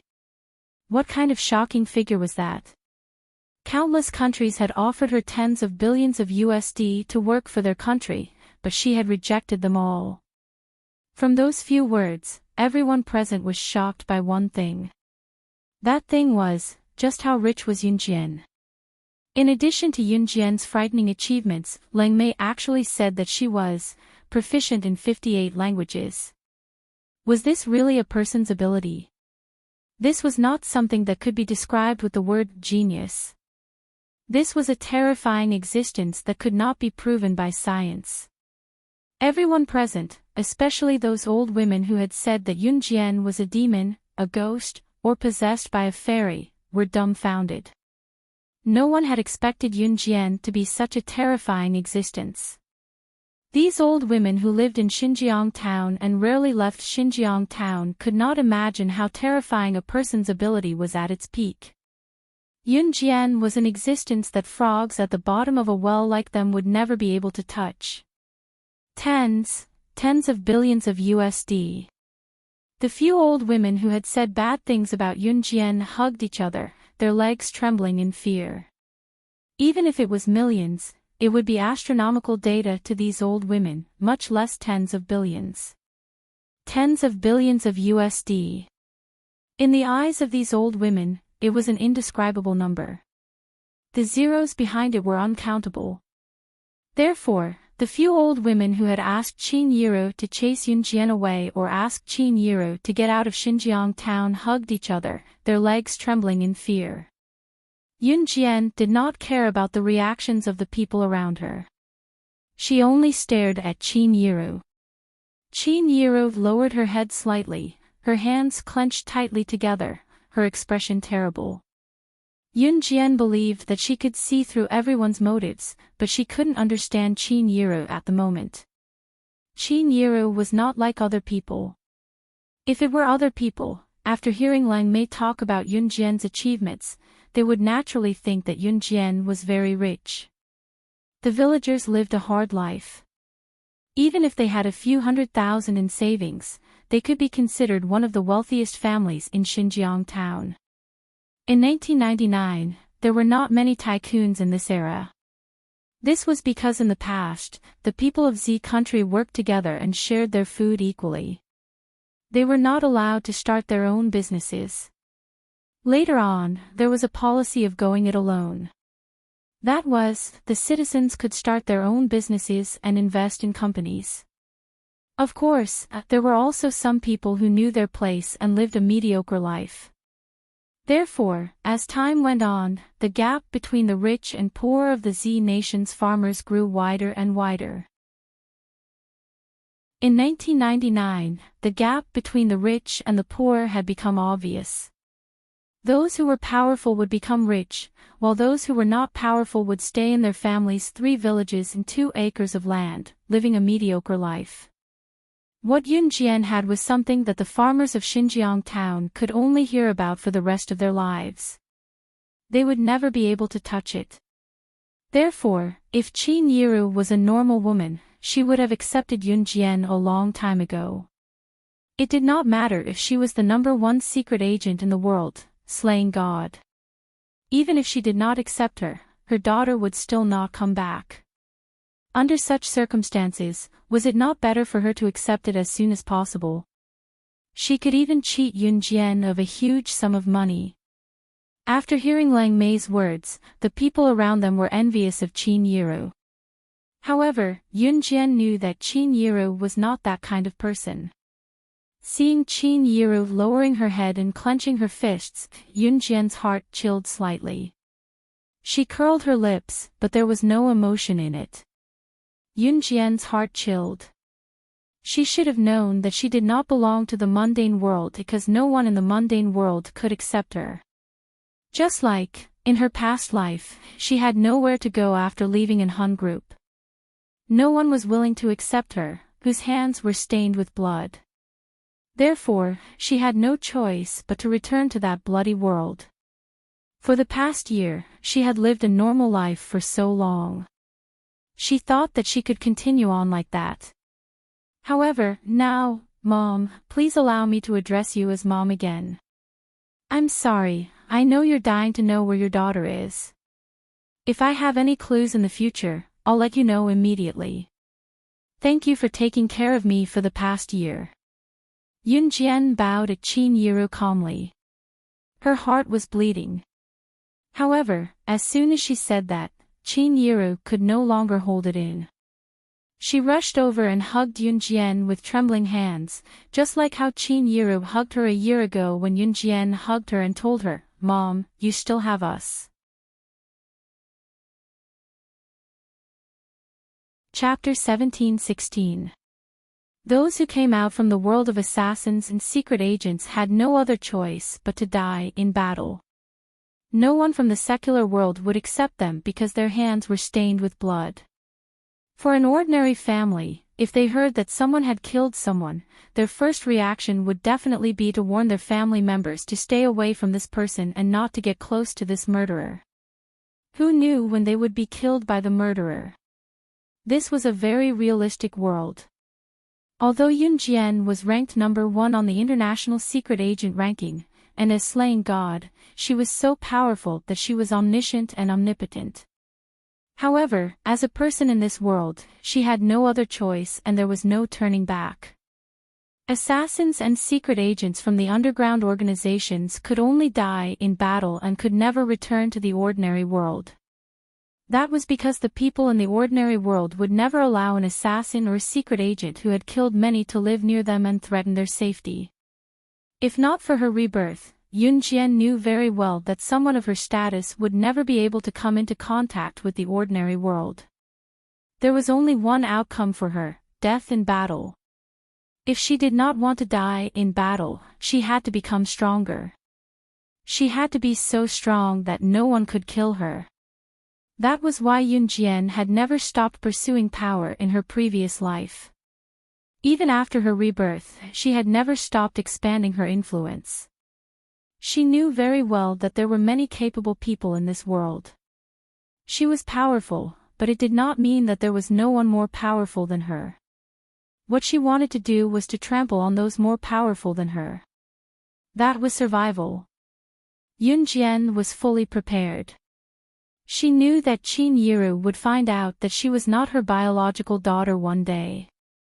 She was also prepared that Qin Yiru would not accept her. However, Yunjian did not expect Qin Yiru to rush over and hug her at the last moment and say such words to her. Who in this world was not afraid of people who could kill? If it were someone else, they might acknowledge Yunjian, but it was for the money. However, Qin Yiru did not covet a single cent from her. Yunjian could feel the kinship she gave her. She reached out her right hand and placed it gently on her heart. Yunjian took a deep breath. She could feel it. There was a slight warmth. This was the taste of kinship. Why are you crying? Don't cry. Qin Yiru hugged Yunjian. After a while, she could feel a few drops of tears dripping down her shoulder. Those teardrops belonged to Yunjian. Qin Yiru quickly turned to look at Yunjian. She reached out and touched the tears on Yunjian's face. Mom is here. Mom will never leave you. This is fate. It's not your fault. Qin Yiru rubbed away the tears on Yunjian's face. She was also tearing up. Qin Yiru really wanted to ask where her daughter had gone, but at this moment, she could not bring herself to ask. Moreover, Yunjian had also said that she would inform him as soon as she had news of her biological daughter. Crying? Was she crying? Yunjian was stunned for a moment. From the moment her tears fell until now, she had not made a sound. Tears flowed down her cheeks silently. She did not even realize it. Tears. Yun Jian caught the tears that fell from her eyes. She was in a trance for a moment. How many years had it been since she last cried? Ever since she came to terms with the truth, she had never shed a tear even when she was living a life where she could be killed at any time in the Inhun organization. Even when she was covered in wounds. Things like tears would never appear on her body. However, today she actually shed tears. He. Slaying God, are you done catching up? Ha ha ha. It's time to settle our personal grudges. Chapter 17:17. As soon as the elderly man finished speaking, the atmosphere turned gloomy. The crowd was stunned by the shocking scene, unable to snap out of their daze for a moment. The elderly man's untimely remark made the crowd realize that Yun Jian and Qin Yiro were not the only ones present. Lin Mingyu's unpredictable master was also present. Moreover, this elderly man was the culprit who exposed Yun Jian's identity. Lin Mingyu noticed that her master was still standing beside Yun Jian, especially when her master had confidently pointed out Yun Jian's identity in front of her. Lin Mingyu suddenly had a mysterious confidence. She felt that her master's ability was definitely above Yun Jian's. Just because her master had pointed out Yun Jian's identity. Therefore, even if Yun Jian was slaying God, Lin Mingyu was not afraid. Because she had a master. Lin Mingyu looked at Yun Jian, snickered, and said, "That's right, Yun Jian. Are you done catching up? Do you think you're all that just because you're slaying God? Do you think you can defeat my master? Moreover. So what if you're crying? Don't make it sound like you've never cried in your life. Do you really think you're someone high and mighty?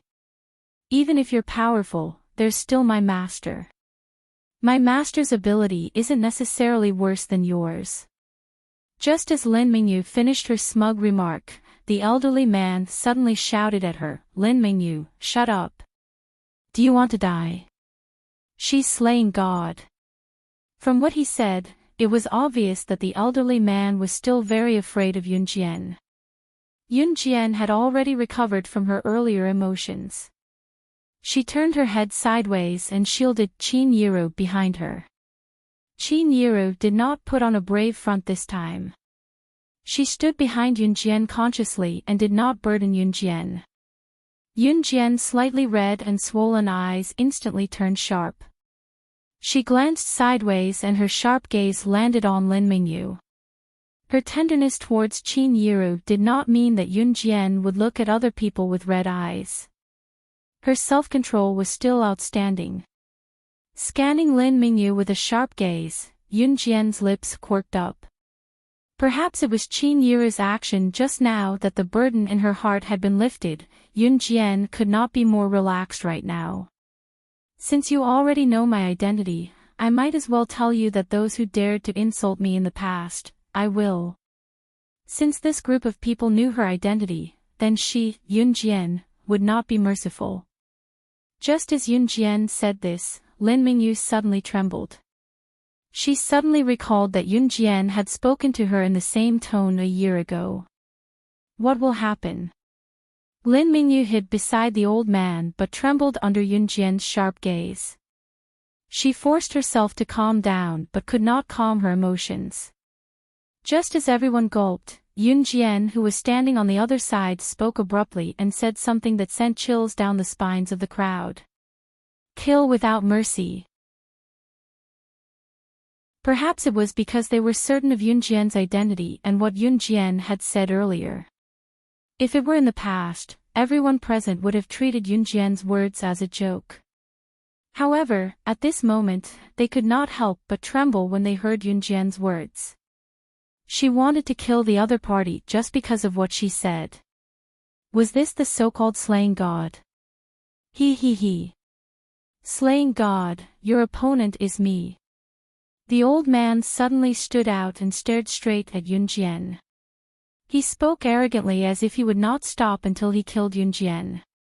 Just as the old man finished speaking, a tall figure walked in from the main entrance. The tall figure scanned the entire place coldly and was enraged when he saw Yunjian's red and swollen eyes. Chapter 17-18. Siyi's sudden appearance had everyone rooted to the spot in shock. Especially Qin Yiru. Yunjian wasn't surprised that Siyi had returned to an Hun organization in the morning, so why was he back now? Qin Yiru and Yunjian had personally watched Siyi drive away in the morning, so she couldn't help but be a little surprised to see Siyi back.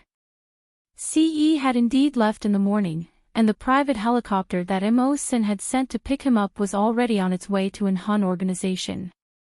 Later, there was suddenly news that someone was looking for trouble with Yunjian, so Siyi turned back without a second thought. Looking at Siyi entering through the main entrance, and the arrogant words he had said when he entered, everyone looked at him. Obviously, they were shocked by Siyi's words. Siyi's words had shocked them. Siyi's tall and slender figure was getting closer and closer to Yunjian. The moment he saw Siyi, the old man's eyes twitched fiercely. Siyi walked quickly to Yunjian and hugged Yunjian in front of everyone present.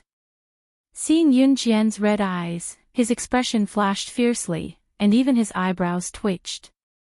At the main entrance, after Siyi entered, two handsome figures immediately followed him in.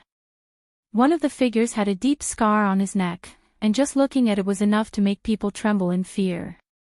The other handsome figure was much calmer. Naturally, it was Shuaiying and Immerse senator. After Shuaiying and Immerse entered, a large group of people rushed in through the main entrance.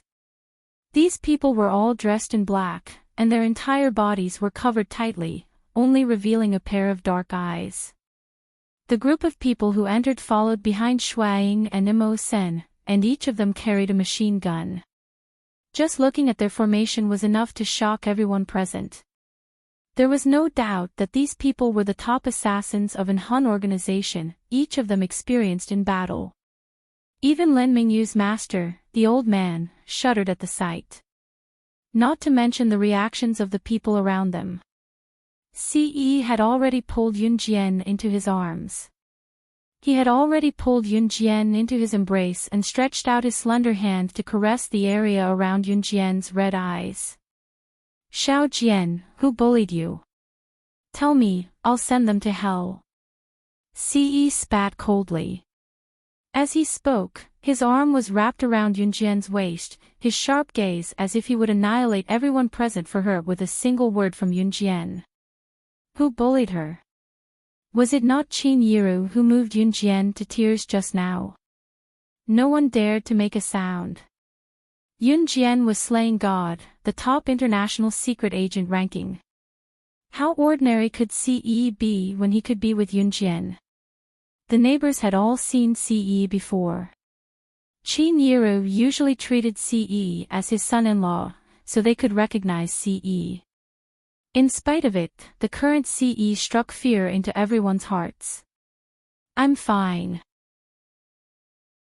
Yunjian nestled in Siyi's arms, feeling her heart calm down completely. The person who made her cry was her mother. If they were to settle the score, was Siyi supposed to take it out on Qin Yiru? Are you really okay? Siyi took a few glances at Yunjian. He rubbed Yunjian's head and paused before looking up abruptly. His gaze that was so gentle that it made everyone present think that he would do anything for Yunjian was as sharp as a reaper's. After a 2-second pause, Siyi's words made everyone's expression change. Siyi ordered Snow Eagle and Immerse to carry out his orders in front of everyone. Chapter 17-19. 10 seconds was the slowest time he had given them. Siyi was furious. Siyi looked different from others when he was enraged. Yunjian could tell from his furrowed brows. Siyi's brows were furrowed, the veins around his brows twitching. It was the first time his handsome face had such an expression. How dare they make his woman cry? All of them would go to hell. Hold on. This is because Chin Yiru looked at the group of people CE had brought into the house. Each of them was holding a machine gun. She did not think that CE was joking, so she quickly stopped him. It was useless for Chin Yiru to say anything now. CE's heart was broken when he saw Yunjian's reddened eyes just now. In his 20 years of life, he had always been indifferent, giving off the feeling that the earth was about to explode and the sky was about to collapse. There would be no other expression on his face. At this moment, however, his expression changed again and again. His Xiao Jian was crying. The Xiao Jian whom even he could not bear to bully, who was like the apple of his eye, who was afraid of dropping and melting in his mouth, was actually crying from being bullied. CE was truly enraged now. Shuang and Mo Sen were more or less wary of Chin Yiru's intervention. Chin Yiru was Yunjian's biological mother after all. Based on CE's usual doting attitude toward Yunjian, Chin Yiru's intervention was Chin Yiru's taboo. Hence, they did not attack right away. 5 more seconds. If everyone here isn't dead, you'll be the ones to die. CE's hawk-like gaze was reflected on Shuang and Mo's senator starting from just now. He had 10 seconds to finish off everyone here.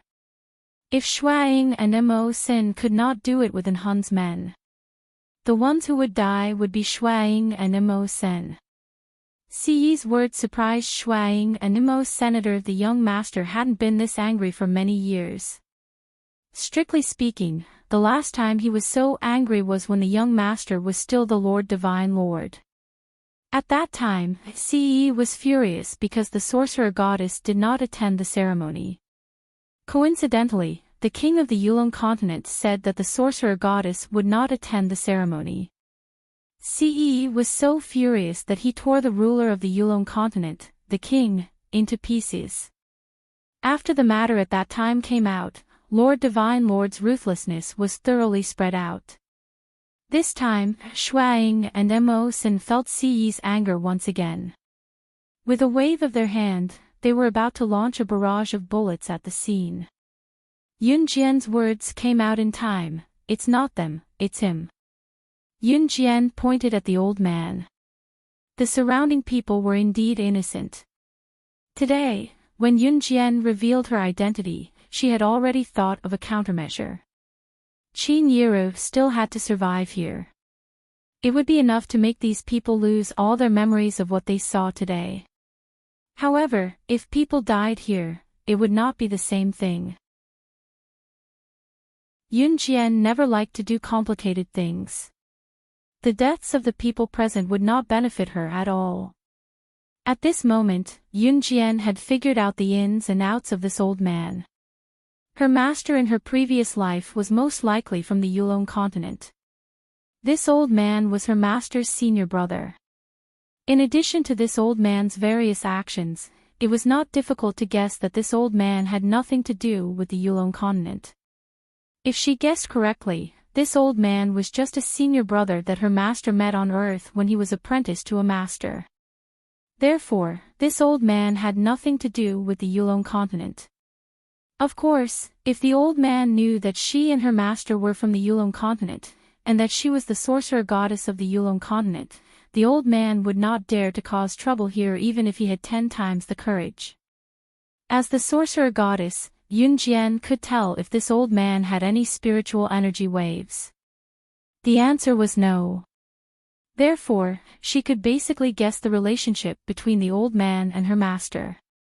As for her identity as the sorcerer goddess, Yunjian did not plan to tell Chin Yiru at the moment. Yunjian was now powerful enough to protect Chin Yiru due to the danger brought by the identity of slaying God.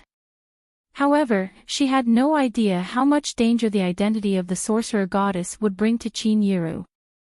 The continuous appearance of the mysterious man and the black-robed man, and the reason why she died in her previous life, she still needed to slowly explore all of these. Therefore, she would not reveal this identity unless it was absolutely necessary. Yunjian's words were more effective than Si Yi's. Shuang and Mo Sin did not hesitate at all. They ordered the group of Hun assassins behind them to put down their machine guns immediately. Tisk, TSK, TSK. Have fun on your own. I'm leaving now. Slaying God, we'll meet again next time. Slaying God, I'll definitely kill you next time. The old man glared viciously at Yunjian. As soon as he finished speaking, he jumped up, intending to escape from the eaves under everyone's watchful eyes. Needless to say, Si Yi's appearance had terrified the old man. Therefore, the old man fled. Everyone present watched the scene in shock. However, before the old man could jump out of the eaves, they saw the tall figure with Yunjian in his arms flash. In the next second, Si Yi was one step ahead of the old man in the air. He stood in the air and with a kick from his slender thigh, he sent the old man crashing to the ground from mid-air. Si Yi landed on the ground. He looked askance at the old man and said coldly, "You want to leave after bullying my woman? Leave your head behind."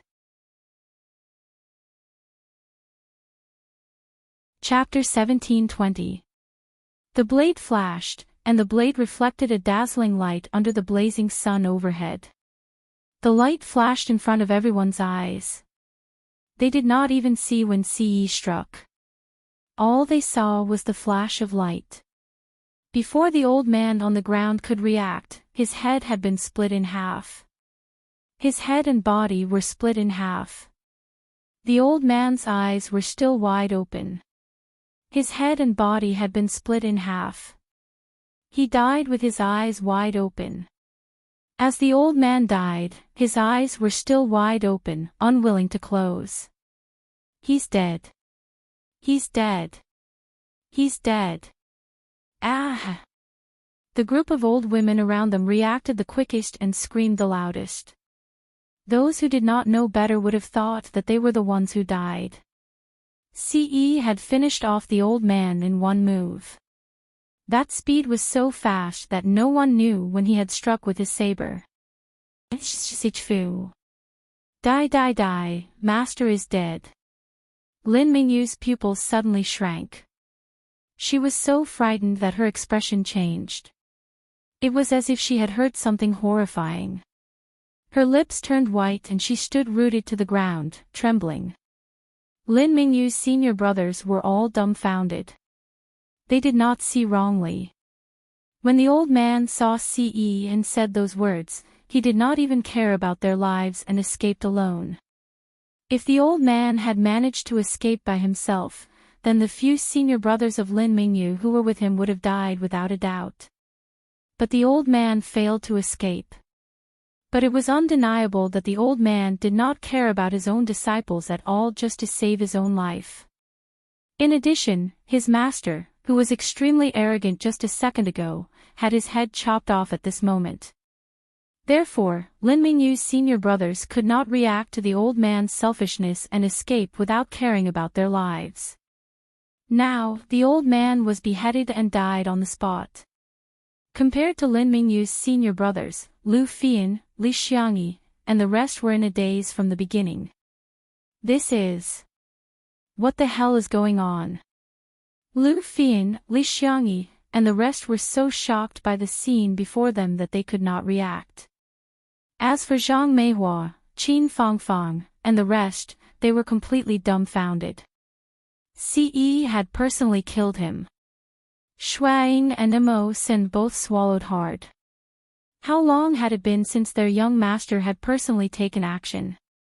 Normally, Si Yi wouldn't make a move, as these trash were so weak that he didn't even need to do anything. But just now, their young master made a move again. Shuang and Mo Sin swallowed and sighed at Yunjian's charm. It seemed that young madam's charm was too great. Just now, when Yunjian asked Si Yi to go east, she didn't dare to go west. When she asked Cee to stop, she didn't even dare to let out a fart. Shuang felt that he needed to have a good chat with Adam. Next time, they shouldn't work so hard to curry favor with Yunjian. This was equivalent to currying favor with their young master. If Cee heard of Shui Ying's plan, she would probably send him flying with a slap. Mom. Younger sister. What happened? Just then, a few silhouettes walked in from the main entrance. Upon closer inspection, it was Yun-Yi, Qingyu, and Gu Nianji. Yun-Yi and Qingyu entered the courtyard side by side while Gu Nianji followed them in alone. Yun-Yi frowned when he saw the scene around him, but he was not too shocked. He already knew his younger sister Yunjian's identity. In addition, he had been training with Zhang Xiaofeng and Yunjian these days. Although he was unfamiliar with such a scene, he was not shocked. As soon as Qingyu walked in, she gloated at Lang Mei's misfortune in front of everyone. Chapter 1721. What? My leader is here. Are you kidding me? I just snuck out, okay? How did he find me so quickly? Oh my god. I don't want to go back. Help me find a place to hide. Hearing Qingyu's words, Lang Mei, who had been standing where she was with her arms crossed in front of her as if she was watching a show, darkened her expression. In the next second, Lang Mei's face was as swollen as charcoal. She jumped up and looked left and right. There was nowhere to hide. There's a pigsty over there. Lang Mei, go hide for a while. It's useless to hide in the house. A pigsty is the best. Even if your leader is here, he won't enter the pigsty to look for you. Gu Nianji gave Lang Mei a kind suggestion. Yes, yes, yes. Hide in the pigsty. What? You want me to hide in the pigsty? She was Lang Mei, the blood doll's top expert. Gu Nianji was asking for a beating. She wanted her to hide in the pigsty. Lang Mei's expression darkened immediately. Do you want to be caught? Gu Nianji instigated again. People in the countryside usually had a pigsty because the elderly in the countryside would usually stay at home to farm. Since there were many vegetables at home, people in the countryside would usually raise 1 or 2 or 3 piglets at home. The extra vegetables would be eaten by the pigs so that it would not go to waste. This was considered a custom in the countryside because raising 1 or 2 piglets at home and slaughtering them for New Year's was a special way to celebrate the new year. Of course, people in the past did not raise piglets for New Year's. They were so poor that they could not even afford to eat. There were many people who died of starvation in the old days. Even if the pigs were slaughtered at home for New Year's, they were not for their family but to be sold. Pork could be sold for a lot of money. Zhang Meihua's pigsty had 3 pigs and they were already the size of adult pigs. Lang Mei was the blood doll's top expert, which meant that her ability must be extraordinary. In addition to Lang Mei's usual attire, she was quite presentable. Asking her to hide in the pigsty. This was driving her crazy. The last time she was caught, she was pinned to the bed by their leader for 3 days and 3 nights. This time, she had escaped with great difficulty. Their Lord Chief could be deceived by her once, but he couldn't be deceived by her a second time. She would not be able to escape this time. Lang Mei clenched her teeth and went all out. Hide! I'll hide! With that, Lang Mei jumped into the pigsty. Towards Lang Mei, this foreign creature, the pigs in the pigsty all howled a few times. After a while, it was unknown what Lang Mei did, but the pigs stopped howling. Ahem! Even Yun Jian couldn't help but twitch her mouth when she saw this scene. At this moment, Si walked over and pulled her into his embrace. Gu Nianji and Lang Mei's actions amused everyone present. However, other than Yun-Yi, Qingyu, and a few others, the people around them dared not move an inch from the old man's corpse. "Let us go. We promise we won't go out and say anything, Yiro." "Ah, Yiro. Tell your daughter to let us go. We promise that we won't tell anyone." "I promise I won't say anything. I'm begging you. Let us go." The group of old women knelt before Chin-Yiru and begged for mercy from the scene before them. "Do you still want to live in this world after knowing my identity?" Yun-Jian raised her brows and asked softly. Necessary intimidation was necessary. Yun-Jian's words caused another round of panic. "As long as you don't kill us, we'll do anything you want us to." "Anything." The people around them knelt on the ground in fear, some even kowtowed to Yun-Jian. Yun-Jian's eyes shone. She then signaled Qin-Yu with a look so that everyone present, other than Qin-Yiru, Yun-Yi, and those who should not have their memories erased, had to drink the 3-hour amnesia liquid. This was Yun-Jian's ultimate goal. Even Lu Fian, Li Xiangyi, and the rest were not spared. The corpses and blood on the ground were quickly cleaned up by Enhun's people. Everything returned to how it was before.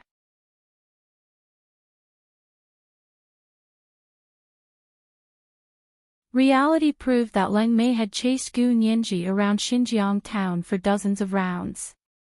Inside the room, Yun-Yi, Qin-Yu, Yun-Jian, Qin-Yiru, and Si sat together at the table.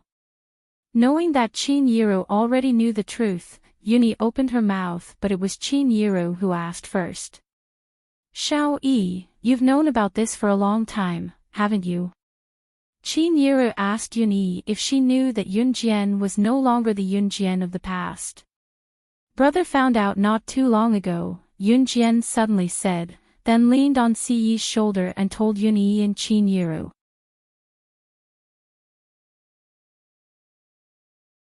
Chapter 1723. Yun-Jian told Qin-Yiru and Yun-Yi everything about her.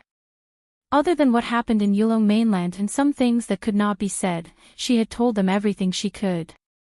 After listening to what Yun-Jian said, Qin-Yiru completely believed that the woman in front of her was not her biological daughter.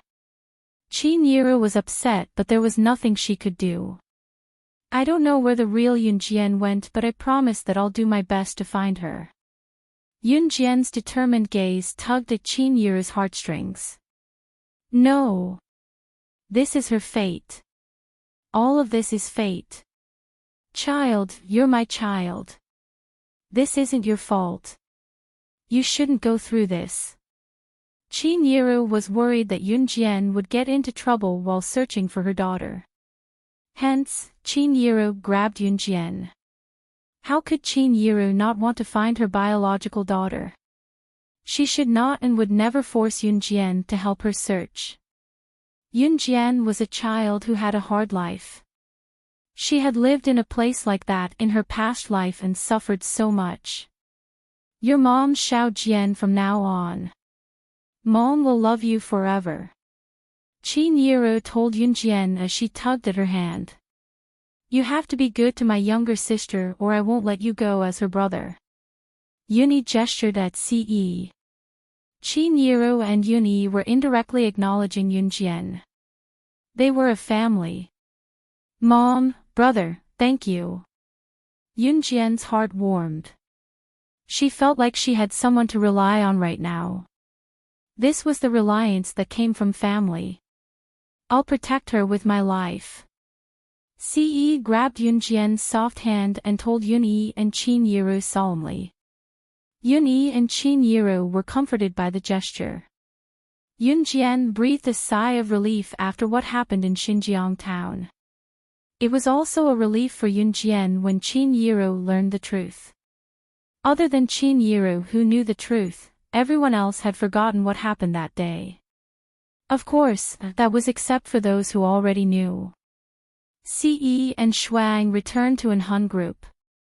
Before they left, Si had left her most capable assistant, Mo Sen, to work under Yun-Jian. This Saturday, after visiting Chen Sini at Longmen City People's Hospital, Yunjian was invited by Su Mei to visit Luo Berry's house. Su Mei and Luo Berry were acquainted with Yunjian in the selection field. When they first entered the field, Su Mei was older and often took care of Yunjian and Luo Berry.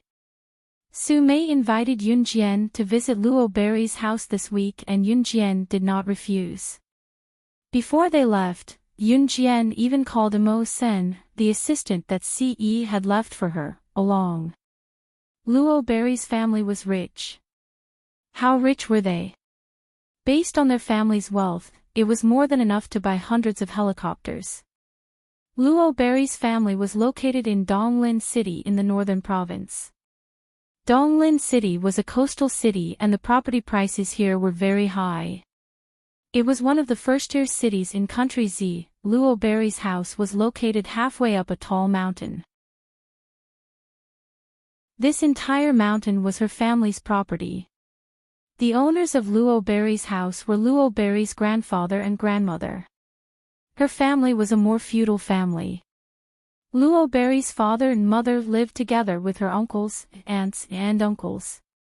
Mo Sen, who followed behind Yunjian and Su Mei, was no different from a bodyguard. They had finally arrived at the entrance of Luo Berry's house halfway up the mountain. Luo Berry had been waiting there since early morning.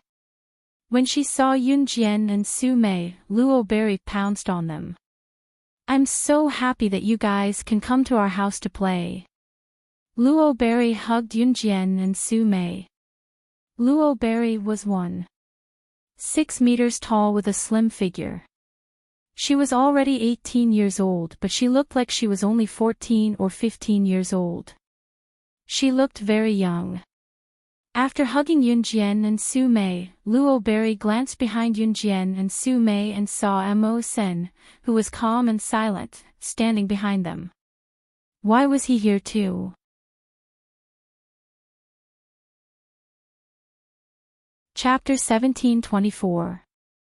She turned around and saw Mo Sen standing behind Yunjian. His sharp eyes were looking straight ahead. He did not even look at her, as if they had never met before. Luo Berry's heart sank. She did not know why. She had nothing to do with him, but when she saw him looking at her with the gaze of a stranger, she felt disappointed. Little Strawberry. Little Strawberry. Little Strawberry. Why are you in a daze? Have you been mesmerized by Sister Unlucky's valiant demeanor? Su Mei called out the nickname she gave Luo Berry a few times and flipped her short hair, showing off in front of Luo Berry and Yunjian unabashedly. Little Strawberry was the nickname Su Mei gave Luo Berry. Although Su Mei was a woman, she had short and delicate hair, which made her look like a tomboy. After calling Luo Berry back to her senses, Su Mei walked over and put one hand on Luo Berry's shoulder. She put the other hand on Yunjian's shoulder and led them into the villa. Let's go. It's my first time visiting such a high-class place. Little Strawberry, you have to be a good guide. Otherwise, I'll get lost. Su Mei had a straightforward personality. She was like a heroine. Of course, it was because of this that Yunjian did not hate her. After a while, Luo Berry finally recovered from her earlier expression. Su Mei had a straightforward personality. She was like a man and did not have any meticulous thoughts. Therefore, she did not notice the way Luo Berry looked at Imo. Senator Yunjian was observant. Even the slightest movement could not fool her eyes. Therefore, she saw Luo Berry's feelings for Mo Senator. However, Yunjian did not say a word. Luo Berry's villa occupied a large area. It was the size of 50 basketball courts. It was not an exaggeration. Just looking in from the main entrance, there were endless lawns and flower beds. There was no trace of the villa. In a normal villa forest, a villa was only that big. However, when one entered Luo Berry's house from the main entrance, there was no trace of the house. From the house to the gate, Luo Berry took a private car.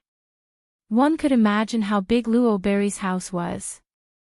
Su Mei was amazed by Luo Berry's family's wealth the whole time. It took more than 10 minutes to get from the gate to her house in Luo Berry's private car. After getting out of the car, Su Mei was even more shocked by the luxurious Rockberry's house. She kept screaming. Of course, it wasn't her fault. Su Mei's family background wasn't very good. It was the first time she had seen such a place, so it was no wonder that she was a little surprised. As soon as he got out of the car, he saw a group of young men and women standing at the main entrance of the villa. These young men and women were all dressed up in famous brands. At first glance, he could tell that they were the princesses and young masters of the upper class. Come in, come in. I'll make tea for you. Luo Berry took Yunjian and Su Mei's hands and walked into the house. However, before she could bring Yunjian, Su Mei, and Mo Sin into the house, a boy who looked a little like Luo Mei among the group of boys and girls standing next to her stopped Luo Mei. Little Berry, who are you bringing with you? Why, are you ignoring your cousin now when you see him? Originally, when Luo Berry brought Yunjian, Su Mei, and Mo Sin into the house, no one could see them. The group of boys and girls around them were having a lot of fun. But when this boy who looked a little like Luo Berry spoke, everyone looked over. If it was said that the people that Yunjian met in the past were mostly rich people in disguise, then at this moment, the group of boys and girls standing in front of Yunjian and the rest, which one of them didn't come from a rich family? As the saying goes, people from the same family would make friends with people from the same family. If a child from a rich family made friends with a child from a poor family, they would be laughed at. Su Mei wasn't dressed well. Because her family was poor, the clothes she bought were very ordinary. Of course, it was considered presentable among ordinary people. The clothes that Yunjian and Mo Sin were wearing belonged to the upper class, but Yunjian and Mo Sin didn't wear famous brands to show off and attract attention. But the group of boys and girls standing in the distance all determined a person's status based on their clothes. This was especially true for people like them, who had been pampered and spoiled since they were young. Yunjian and the rest were not dressed badly, but in their eyes, they were like frogs at the bottom of a well.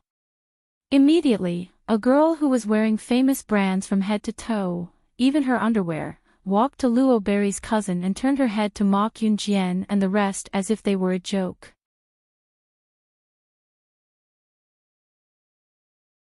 Chapter 1725. The cousin who just called Luo Mei was called Luo Xiling. He had good facial features and looked modest. The girl who spoke later was called Xiang Jiai. She was a friend of Luo Mei's cousin. Her family was also very rich. If she could hang out with Luo Xiling's group of young masters and princesses, her family would not be too bad. At this moment, Luo Mei, who was called, paused. Yunjian was right. When Luo Xiling called Luo Mei's body shrank obviously. There was a moment of fear. Let's go. Ignore them. Luo Mei hurriedly pulled Yunjian and Su Mei into the house. Luo Mei was 18 years old. She was petite and cute. Because of her baby face, her skin was as smooth and delicate as a newborn baby's, so she looked only 14 or 15 years old. Rich ladies, such as Xiang Jiai, were born ugly. Her appearance was very dark and her skin was terrible. However, she covered her terrible skin with branded cosmetics and slightly warmed it up. Luo Mei was the kind of person who did not need skincare products at all. Her facial features were delicate and beautiful since she was a child. Although her slender legs were not very long, they were in the golden ratio with her upper body. She was very beautiful. Xiang Jiai was very envious. So when she saw Yunjian, Su Mei and Mo Sin dressed very ordinary, she took this opportunity to suppress Luo Mei. However, one thing had to be said. Mo Sin was the most handsome man present, and Xiang Jia was really attracted to him. In spite of it, Mo Sen stood behind Yun Jian without uttering a word, not even glancing at anyone. His aloofness surprised everyone present. Just when Luo Mei was about to take Yun Jian and others into the villa, Luo Xiling interrupted Xiang Jia and stood in front of Yun Jian and the others. Xiang Jia, you can't say that. Everyone is equal, no matter who is rich or poor. After that, Luo Xiling glanced at Yun Jian and others with the demeanor of a gentleman. Then he bowed slightly and invited them very elegantly. My friend offended you just now, so I'd like to apologize to you. Also, we're planning to go to our own racetrack for a race. If you're free, why don't you come and have some fun? Then, Luo Xiling looked at Luo Mei. I'm not going. If you want to go, go by yourselves. They won't go either. Luo Berry's reaction was very strong. Luo Mei's reaction made Yun Jian's gaze sharpen. Little sister Little Berry, why don't we go together? We just saw old lady Luo in the house. If old lady Luo sees them. Immediately, a boy dressed in branded clothes and wearing a very expensive Swiss watch walked up from the side. The boy glanced at Yun Jian and the other two before speaking to Luo Mei. Luo Berry's expression changed when he heard that. Old Madame Luo was Lubi's grandmother. Madame Luo was an old woman with a very feudal mindset. She usually didn't like Luo Berry. In addition, Luo Berry's usual friends were not the young masters and princesses of the upper class designated by Madame Luo, so Madame Luo disliked Luo Berry even more. But Madame Luo was usually not at home. Why was she at home now? Luo Berry's expression darkened. She wasn't afraid that Madame Luo would blame her for making friends with people who weren't from the upper class. Instead, she was afraid that Madame Luo wouldn't be nice to Yun Jian and the other two. Okay. Luo Berry had to compromise. She had to go to the racetrack built by the Luo family first. Yun Jian didn't say anything since the beginning, but she could feel that Luo Berry's family wasn't an ordinary one. Their family was strict, and the atmosphere was probably not very good. Racing was one of the after-dinner activities of this group of rich second-generation heirs. And the Luo family had their own racetrack. The boy with the Swiss watch who persuaded Luo Berry to bring Yun Jian and the others to the racetrack was called Shi Qian.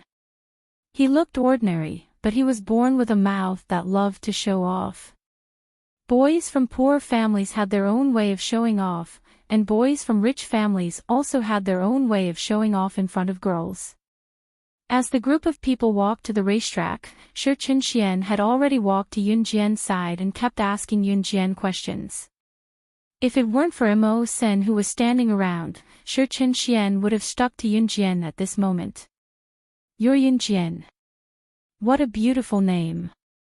Hey! Have you ever raced before? Shi Qian asked. How can a girl like her play racing? A boy next to Shi Qian interrupted and came over. You're right. Shi Qian patted his head. Yun Jian didn't say a word since just now. At this time, in order to show off, the group of boys began to flaunt in front of the girls. Hey, do you know the SS in the racing world? Isn't that the top figure in the racing world? I heard that the SS appeared in Maryland in Country M some time ago. Is this true? It must be true. One of my buddies saw it with their own eyes.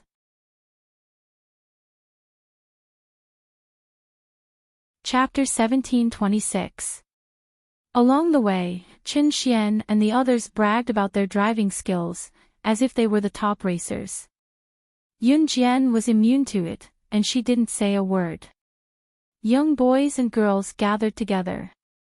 Regardless of whether they were rich or poor, these boys always liked to talk about things that sounded impressive to the girls. Moreover, whenever something was mentioned, this group of boys would always brag about the top few world-shaking existences. In the racing circle, the most famous car in the world was SS. Therefore, these boys liked to brag about SS. This was not the first time they had mentioned it. Yun Jian didn't even bother to reply. When they arrived at the racetrack, these boys fought to be the first to show off their skills. Yun Jian, Su Mei, Luo Berry, and Mo Sin sat on the spectator stand and didn't look at these boys at all. There was no one around, only the four of them. Su Mei asked Luo Berry her doubts. Little Strawberry, who is Madame Luo? She's my grandma. Luo Berry's frown was now slightly relaxed. She's more domineering. She forced my friends to me since I was young, and then. Luo Berry suddenly stopped talking. Later, she met her good friend, but in the end, her good friend's boyfriend cheated on her. Because her family was rich, her boyfriend turned around and pursued her. Her good friend broke up with her because of this, and even insulted her as a whore. But she couldn't say these words out loud. Luo Berry stopped talking halfway, but the people present could understand the meaning of Luo Berry's words. If Luo Berry had brought the three of them home, Madame Luo would have looked at them coldly and mocked them. No one noticed that Mo Sen's sharp eyes flashed slightly when he heard Luo Mei's dejected words. When my grandma leaves later, we can go back. Luo Berry looked at Yun Jian and then at Su Mei, and suddenly grinned. Madame Luo didn't live in the Luo family's main house. She liked peace and quiet, so she lived in a small villa not far from the Luo family's main house. It was rare for her to come back. From the racetrack, they could see if there were any cars driving out of the gate. After basking in the sun for about half an hour, she saw the figure of old Lady Luo's private driver driving her away. Seeing this, Luo Huan stood up and said to Yun Jian and the other two, "Let's go." On the other side, Chen Xian, who had been racing a few rounds to attract Yun Jian's attention, saw that Yun Jian and the others were about to leave. He quickly rushed over and asked, "You guys are leaving?" "Okay." Luo Huan nodded and left with Yun Jian and Su Mei without greeting Chen Xian and the others. Luo Mei's behavior was very unusual. Seeing this, Yun Jian did not say anything. After staying at Luo Berry's house for a day, Luo Berry asked Yun Jian and the others to stay overnight. The Luo family had a special room for guests, and the room was like a hotel. Someone would come and clean it every day. In the evening, Yun Jian was sleeping alone on the bed with her eyes closed. Suddenly, there was a strange sound of footsteps outside the door. It was not the sound of someone passing by. She turned over and stood up, opened the door and chased after it. Looking at that sneaky figure, Yun Jian's eyes turned sharp. Wasn't that Luo Xiling, Luo Huan's cousin? What did he want to do? Yun Jian's flexible figure was as fast as lightning, and she caught up with him without leaving a trace. When turning a corner, Yun Jian bumped into a group of people. That group of people were the boys who raced with Luo Xiling during the day, including Xiang Jia, who mocked Yun Jian at the beginning. The Luo family had a special VIP hotel, so this group of people often stayed at the Luo family's house. It was no secret. At this time, Luo Xiling's expression, which was sneaky as if he was going to do something bad, suddenly became normal. He also greeted the friends he met along the way. "Where are you going, brother?" Shi Chen asked Luo Xiling. "I'm going to the rooftop for a walk," Luo Xiling said and walked through these people naturally. Yun Jian also pretended that nothing happened and walked to Luo Xiling. No one noticed her at first. But Xiang Jia was not happy with Luo Berry, and she was also not happy with Yun Jian. When she saw Yun Jian walking over there, she immediately called out to Yun Jian.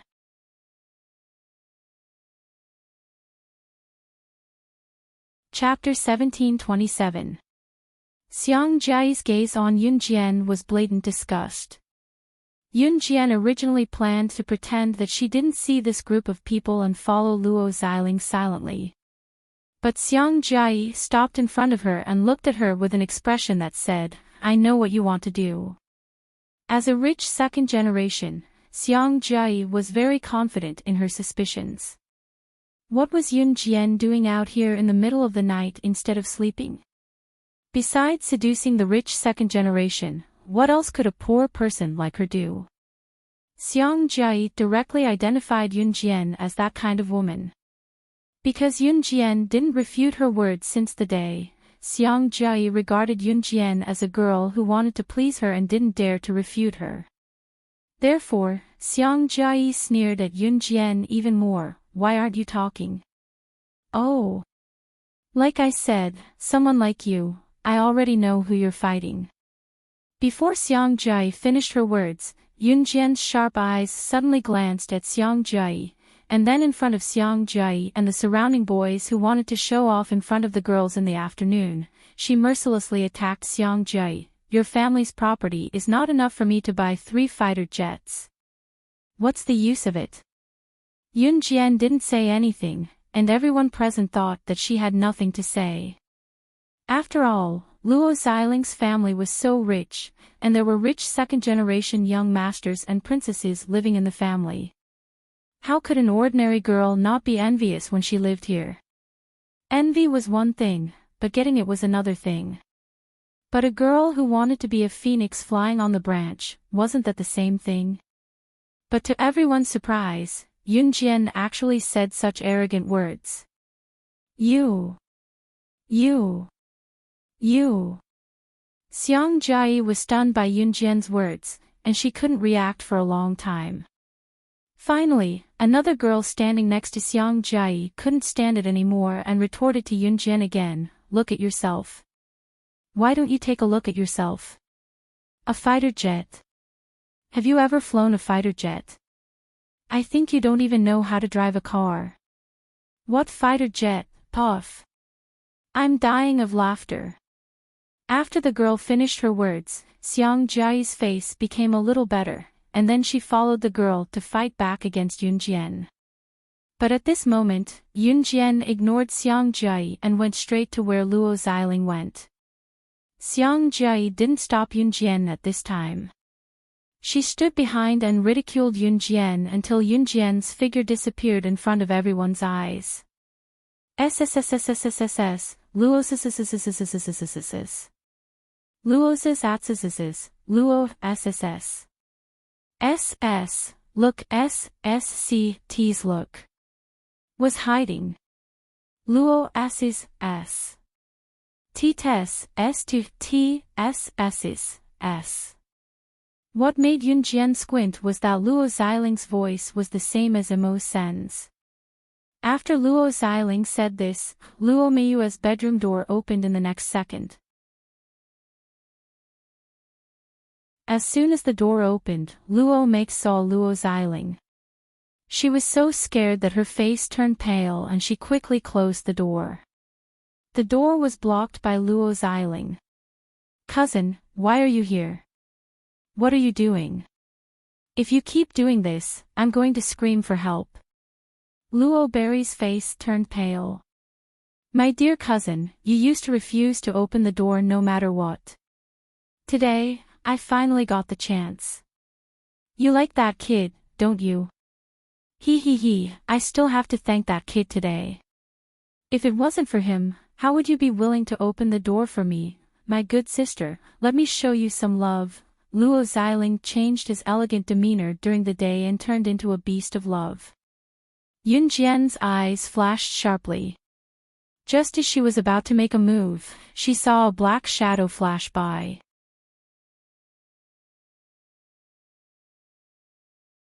Chapter 1728. Mo Sen's action made Yun Jian, who had planned to come out, hide in the dark and look at him coldly. She had felt that Luo Berry's cousin was not right, but she didn't expect he actually laid hands on his cousin. He could even do this kind of incestuous thing. Yun Jian had seen her fair share of things, so she was only taken aback for a moment. Luo Xiling's body was like a kite with a broken string, smashed to the ground. Seeing the scene where Luo Xiling wanted to humiliate Luo Berry, Mo Sen had an impulse to blow Luo Xiling's head directly. Luo Berry was wearing strawberry pajamas, which was a one-piece style. At this time, she was frightened by Luo Xiling's action and sat on the ground, holding her knees and sobbing. Luo Xiling was kicked by Mo Sen and fainted after landing. Mo Sen didn't know where he got his anger from. He was about to go over and kill Luo Xiling directly. But he saw Luo Berry holding her knees and trembling, squatting and sobbing. Her underwear under the dress was exposed. Fortunately, there was no one around, so Mo Sen let Luo Xiling go.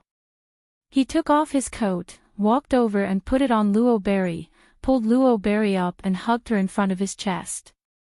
Even Mo Sen himself didn't know why he hugged Luo Berry. Perhaps it was because it was too distressing to see her sobbing like this. The sound of Luo Xiling being kicked by Mo Sen just now shocked everyone in the villa. After things calmed down, everyone was called to the villa hall. Old Madame Luo had rushed over from another villa overnight. When she arrived and saw Yun Jian, Su Mei, and Mo Sen's attire, she gave them a cold look. Especially when Mo Sen was hugging Luo Berry. At this moment, Luo Berry was only wearing Mo Sen's coat. Her bottom was not exposed, but her white and slender thighs were exposed. When she saw Luo Xiling fainted on the ground, Mrs. Luo was angry. "What's the matter?" There were many people standing around, including Xiang Jai and Shi Qian. Everyone stood in place. There was a boy who was Luo Xiling and Luo Berry's cousin. He didn't know the specific situation, but he knew that Mrs. Luo loved Luo Xiling the most. So the boy talked to Mrs. Luo and pointed to Mo Sen who was holding Luo Berry. "It's him. Damn it, he must have plagiarized his cousin." Even now, he still refused to let go. Cousin would definitely find out about this and stop it. In the end, it turned out like this. The boy's words made old Madame Luo frown. She didn't like Luo Mei to begin with, and now she hated her even more. Knowing that Yun Jian and the other two were brought into the house by Luo Berry, Madame Luo hated people like Yun Jian who had no status, so she said in a domineering and feudal way, "The Luo family doesn't have a descendant like Luo Berry. Shameless. Hooking up with a wild man who came out of nowhere. You even brought her into our house." Just as Madame Luo was about to continue speaking, Yun Jian immediately interrupted her. "He's my subordinate. Old hag, I dare you to say the word wild man again." Yun Jian's words shocked everyone present. Who was Madame Luo? In the Luo family, other than Old Master Luo, Old Madame Luo was the most authoritative person. Even Xiang Jai and Shi Qian, who were usually arrogant, were in awe of Old Madame Luo. And Yun Jian.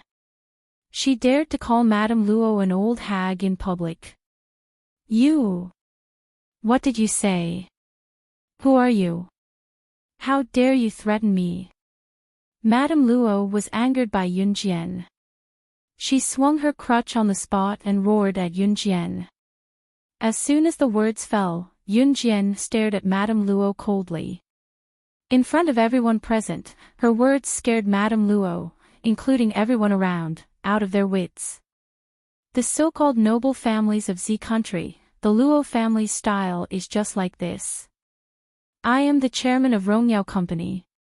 If I remember correctly, your Luo family begged to cooperate with my Rongyao Company last week.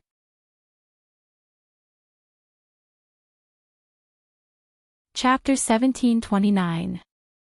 Rongyao Company. Chairman. You. After all, old Madame Luo was the mistress of the Luo family.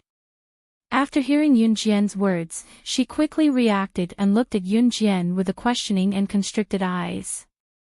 The faces of the people around who were watching Yun Jian and her subordinate Mo Sen's joke were also slightly stiff. The faces of Xiang Jie, Shi Qian, and others almost instantly darkened to the extreme. The color on their faces was as if they had been smeared with feces, extremely outstanding. The chairman of the Rongyao Company. What a joke. Grandma, the Rongyao Company is a big multinational company. Even among the large international multinational companies, it is one of the best. But how old is she? How dare she say that she is the chairman of the Rongyao Company? Don't be fooled by her. The boy who just flattered old Madame Luo just now was Luo Xiling and Luo Mei's cousin, Luo Zhongzhong. Because the Luo family was in business, the descendants of the Luo family usually had contact with companies and had some understanding of many companies in the world today. In order to please Luo Xiling just now, Luo Zhongzhong helped Luo Xiling to say that Mo Sin sneaked into Luo Mei's room and wanted to do something to her. After that, he was caught by Luo Xiling and even knocked out Luo Xiling. Now, in order to please old Madame Luo, Luo Zhongzhong spoke again and found all kinds of reasons to deny Yun Jian's words. Luo Zhongzhong's words were indeed reasonable. What kind of company was the Rongyao Company status? Could Yun Jian be the chairman of the Rongyao Company? She must be dreaming. It's the middle of the night. Do you think you're dreaming? Could it be that he was sleepwalking? Ha ha ha. There was a burst of mocking laughter around. Yun Jian's eyes deepened. She was about to do something else when Mo Sen stopped Yun Jian's action and stood up. Young madam, this has nothing to do with you. You don't have to do anything. Mo Sen was an upright person. Yun Jian had no responsibility to speak up for him tonight. What's more, he was one of the 4 leaders of the Inhun organization. How could he not solve this kind of problem? Su Mei stood aside and opened her mouth but said nothing in the end. Listen. Did you hear that? He called that girl, young madam. Puff. Did they think that they were from a military family or gangsters? Young madam. Then I'm still the head of the household. Ha ha ha. Later on, he would say that he was the chairman of Rongyao Company. He was a righteous and powerful person. Now you're blowing your own trumpet. Since you're so powerful, why don't you say you're invincible? As soon as Mo Sen's voice fell, a large group of people who were watching the show pointed at Mo Sen and Yun Jian and laughed. This time, everyone really took Yun Jian's words as a joke. Yun Jian naturally ignored the words of the surrounding people. Since Mo Sen had spoken, she would no longer interfere in this matter. Just as Madame Luo knocked on her crutch and was about to say something fiercely, a thunderous roar suddenly came from the gate. What's going on? At the entrance, a majestic figure was walking towards them. Behind this majestic figure, there were a few other submissive figures. The owner of this majestic figure was 1.75 meters tall. He was a very strong old man. This person was the head of the Luo family, Old Master Luo. The submissive figures behind him were Old Master Luo's sons, daughters, daughters-in-law, and son-in-law. Seeing Old Master Luo coming in and her parents standing behind him, Luo Mei, who was trembling and speechless because of Luo Xiling, shrank into Mo Sen's arms and was hugged tightly by Mo Sr. Look. Old man, look at this. Look at what your granddaughter has done. She didn't sleep in the middle of the night and had an affair with a man. Our good grandson Xiling saw it and knocked him out. Madame Luo complained to Old Master Luo.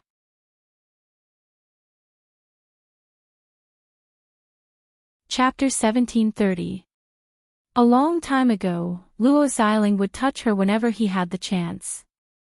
Although Luo Mei had never been touched by Luo Xiling, sometimes when Luo Xiling was close to Luo Mei, he would touch her little hand and rub her head. At first, Luo Mei didn't feel strange until she heard Luo Xiling's conversation with his cousin Luo Zhongzhong one night, saying that he must get her. From then on, Luo Mei would avoid Luo Xiling whenever she saw him. This was also the reason why Yun Jian found Luo Mei was abnormal when she saw Luo Xiling when she entered the Luo family. As for Luo Xiling's imitation of Mo Sen's voice, it was not difficult to explain. Luo Xiling must have learned this skill. It could be seen that Luo Mei's status in the Luo family was not high. So Yun Jian was sure that Luo Mei had never dared to tell anyone in the Luo family that Luo Xiling was plotting against her. After all, Luo Xiling's status in the Luo family was very high. Now Luo Mei dared to say it because she was afraid that people around would misunderstand Mo's senator, but just when Luo Mei said this, a middle-aged man standing behind Mr. Luo shouted at Luo Mei, what are you talking about? Shut up. This honest middle-aged man was Luo Mei's biological father, Luo Lin. The quiet middle-aged woman standing next to Luo Lin was Luo Lin's wife and Luo Mei's mother, Bai Wenxiang. Luo Mei's father, Luo Lin, was an honest man. To put it bluntly, in front of Mr. Luo, Luo Lin was as honest as a pug. As soon as he entered the door, he saw his daughter in the arms of a strange man. He didn't even ask what was going on. Because he was afraid of his old father, Mr. Luo, he shouted at Luo Mei directly. Luo Mei burst into tears when she was yelled at. Because she knew this situation and wanted to stay in the Luo family, Luo Mei never dared to say that Luo Xiling was plotting against her. Perhaps in the eyes of outsiders, Luo Mei was a member of the Luo family. She was very well off and could go out smoothly. But in the Luo family, Luo Mei's status was almost non-existent. This was the wealthy Luo family. Look at the situation now. How dare you hug her? What a scandal. Hurry up and come over. Grandpa Luo didn't like Luo Berry either, so when he saw that Mo Sen was still holding Luo Berry, he immediately yelled at Luo Berry. Yun Jian narrowed her eyes and didn't say anything. Luo Berry was so frightened by the roar that she trembled slightly. Her heart was bleeding. Everything else was nothing to Rockberry, but to be scolded like that in front of Mawson, Rockberry had an indescribable feeling. However, Luo Mei still grabbed the coat that Mo Sen had put on her and walked towards old Master Luo. However, just as she was about to leave Mo Sen's embrace, Luo Mei felt her wrist being grabbed tightly. In the next second, she, who was about to leave Mo Sen's embrace, was once again pulled into his embrace. She will no longer be under your control. Mo Sen reached out and gently wiped away the tears at the corner of Luo Mei's eyes. He said this without changing his expression. Who do you think you are? Luo Berry was a member of the Luo family when she was alive, and she will be a ghost of the Luo family even after she dies. What right do you have to control her? Grandfather Luo was so angry that his face was bulging. He could tell that this poor kid wanted Luo Berry, right? His Luo family's women's marriages were all arranged with other rich families.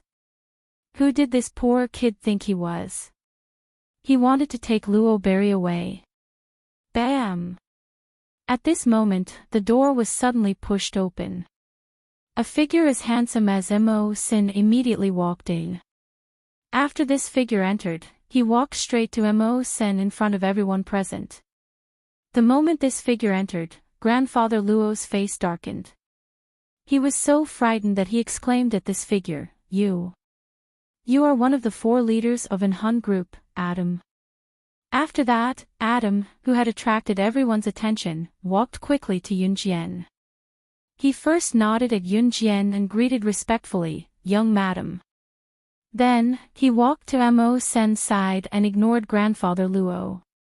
He naturally placed his hand on Mo Sen's shoulder and raised his eyebrows at Mo Sen. Mo Sen, it's been so long since we last met. Even this kind of trash dares to bully you. After Adam finished speaking, everyone noticed the way Adam addressed Mo's senator. Seeing this, Grandfather Luo was so frightened that his face changed. He looked at Yun Jian and then at Mo Sen and exclaimed, Mo Sen. Are you one of the 4 leaders of an Hun group, Mo Sen?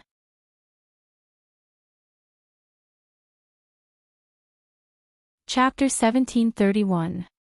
Among the 4 leaders of the Hun organization, Shuang was the one who hung around the public the most. Next was Adam. Although Adam and Mo Sen often followed Ce, Adam would hang around with Shuang whenever he had free time. Therefore, there were still many international bigwigs who knew Adam well. Mo Sen was a relatively low-key person. He usually followed Ce silently and acted in a low-key manner. Therefore, there were not many opportunities for him to be exposed in front of international bigwigs. As for Lin Wei, he was in charge of the Hun organization's assassin training camp. Therefore, he had the least opportunities to be exposed in front of international bigwigs. Grandfather Luo happened to see Adam once before. At that time, Adam was still standing with Shuang. In front of the real international bigwigs, Grandfather Luo didn't even dare to fart. Therefore, when he saw Adam, he didn't dare to go forward. At this moment, he suddenly saw Adam and heard how Adam addressed Imo's Senator Old Master Luo was dumbfounded. Especially when Adam respectfully addressed Yun Jian as Young Madam. Young Madam. Xiang Jai, Shi Chen Xian, Luo Zhongzhong, and Old Madam Luo, who were standing around, were all stunned at this moment. They were looking at Yun Jian with disbelief and fear. Grandfather Luo just looked at Adam and Mo Sen and exclaimed. Everyone present felt that Adam and Mo Sen's identity was not ordinary. At this moment, everyone who was shocked by Adam and Mo Sen's identity suddenly came back to their senses. Just now, Mo Sen also called Yun Jian as Young Madam, but the people around didn't take it seriously. Instead, they mocked and ridiculed. At this moment, Adam, who was frightened by Grandfather Luo, also called Yun Jian as Young Madam. And Adam and Mo Sen were the 4 leaders of the Hun organization. Everyone present was dumbfounded. Their faces were so dark that they couldn't be described with words. Yun Jian, was she the young madam of the Hun organization? Damn old man, don't look at me with such a shocked expression. You guessed right. Mo Sen, one of the 4 leaders of the Hun organization, is the wild man you are talking about. Yun Jian crossed her arms. She didn't intend to participate, but she didn't expect Grandfather Luo to point the spearhead at her. Therefore, she added a few words. What? The person who scolded Mo Sen as a wild man was Madame Luo. At this moment, after hearing Yun Jian's words, Madame Luo directly covered her heart and was so scared that she almost had a myocardial infarction. Old Master Luo had told old Madame Luo a long time ago that there were only 2 underworld forces in the world that should not be provoked. One of them was the Hun organization, and the other was the Kosha mercenaries. And just now, she actually scolded one of the 4 leaders of an Hun organization, Mo Sen, whose position was second only to the mysterious leader of an Hun organization. Grandma. Grandma.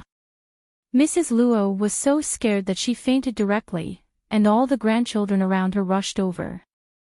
Xiang Jai, who had said earlier that Yun Jian was delusional about marrying into a rich family and seducing the rich second generation, was in a state of shock. Yun Jian was the young mistress of the Hun organization. How is this possible? Also, Yun Jian said that their family fortune was not enough for her to buy 3 fighter jets. Could it be that all of this was real? The surroundings were in a mess. Su Mei was also looking at Yun Jian in a daze when Yun Jian tilted her head to look at Adam. She raised a brow and asked lazily, "Where's Lan Su?" She went to Qin Yu's house now, saying that she wanted to catch up with Qin Yu. I located Mo Sen's address, that's why I came over. He didn't expect to see such a hot scene. Mo Sen, the abstinent type, was actually hugging a woman in his arms. Adam scratched his head and said to Yunjian. Although Adam was Mo Sen's biological younger brother, he had never addressed him as such. Usually, Adam had never seen his biological brother, Mo Sen, getting close to any woman. What was going on today though? Was the end of the world coming?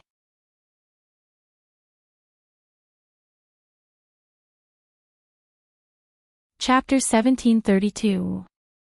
If Mo Sen heard Adam's words, he would not be walking out of this door today. Yun Jian smirked. Luo Berry, who was in Mo Sen's arms, was dumbfounded. He was actually Mo Sen, one of the 4 leaders of an Hun group. The younger generation of the Luo family would usually be taught some knowledge of the business world. Luo Berry had heard a lot about large organizations like an Hun group and Kosha mercenaries. However, Luo Berry thought that she would never have any dealings with an Hun group or Kosha mercenaries in her life, so she had never purposely explained it. Knowing that Mo Sen was one of the 4 leaders of an Hun group, Luo Berry instantly felt that she was not worthy of him. Hence, Luo Berry, who was nestled in Mo Sen's arms, tried to break free. However, Luo Berry's wrist was gripped tightly by Mo Sen and she could not break free. In the end, it was Luo Berry's mother, Bai Wenxiang, who came over to pull Luo Berry away that the drama stopped. It was then that Mo Sen realized that he had been holding the innocent girl's hand for quite some time. What, are you tempted? Snatch her home if you are. Adam, who stood beside Mo Sen, extended his right arm to nudge him as he said with a grin. Don't spout nonsense, Adam. Mo Sen's gaze dimmed as he walked away. Mo Sen was not a man of words. Yun Jian had wanted to help Mo Sen and Luo Berry, but with Adam guiding Mo Sen, her intention to help Mo Sen was nixed.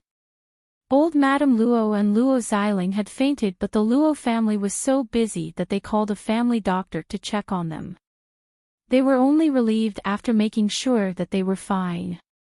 Yun Jian slept soundly that night. After staying at the Luo family for 3 days, Yun Jian even invited Luo Berry to Longmen City before she left. Luo Berry was not going, but she went with Yun Jian after Old Master Luo called her to the study and lectured her. Yun Jian narrowed her eyes when she saw Luo Meichi coming out of the study with a sullen face. Although she didn't ask Luo Meichi what Luo said to her in the study, she could imagine what Luo Meichi would say. Coincidentally, Yun Jian, Su Mei, and Luo Meichi were taking a walk in the flower bed. Su Mei couldn't help but ask Luo Meichi, "Little Strawberry, what did that old man say to you just now?" At first, Luo Meibei refused to say.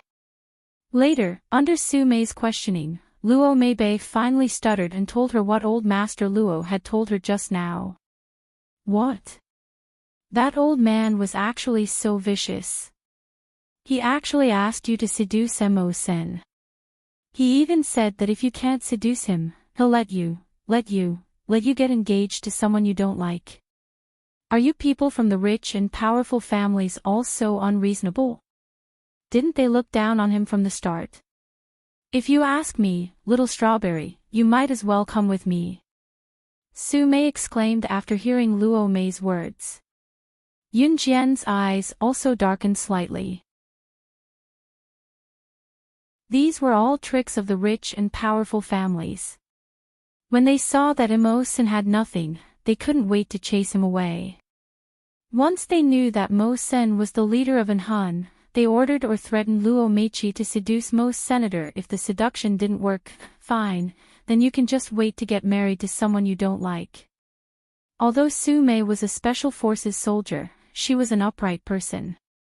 She had never thought that the rich and powerful families would be so complicated. Luo Meichi was so frightened that she quickly covered Su Mei's mouth. Then, she looked at Yun Jian and then at Su Mei. She said very firmly, "I won't let them get what they want. They want to use his power to gain benefits for themselves. I won't let this happen. Even if I have to get engaged to someone I don't like, I won't harm him." Luo Meichi said with a determined expression. She couldn't harm him. She couldn't let the Luo family use him.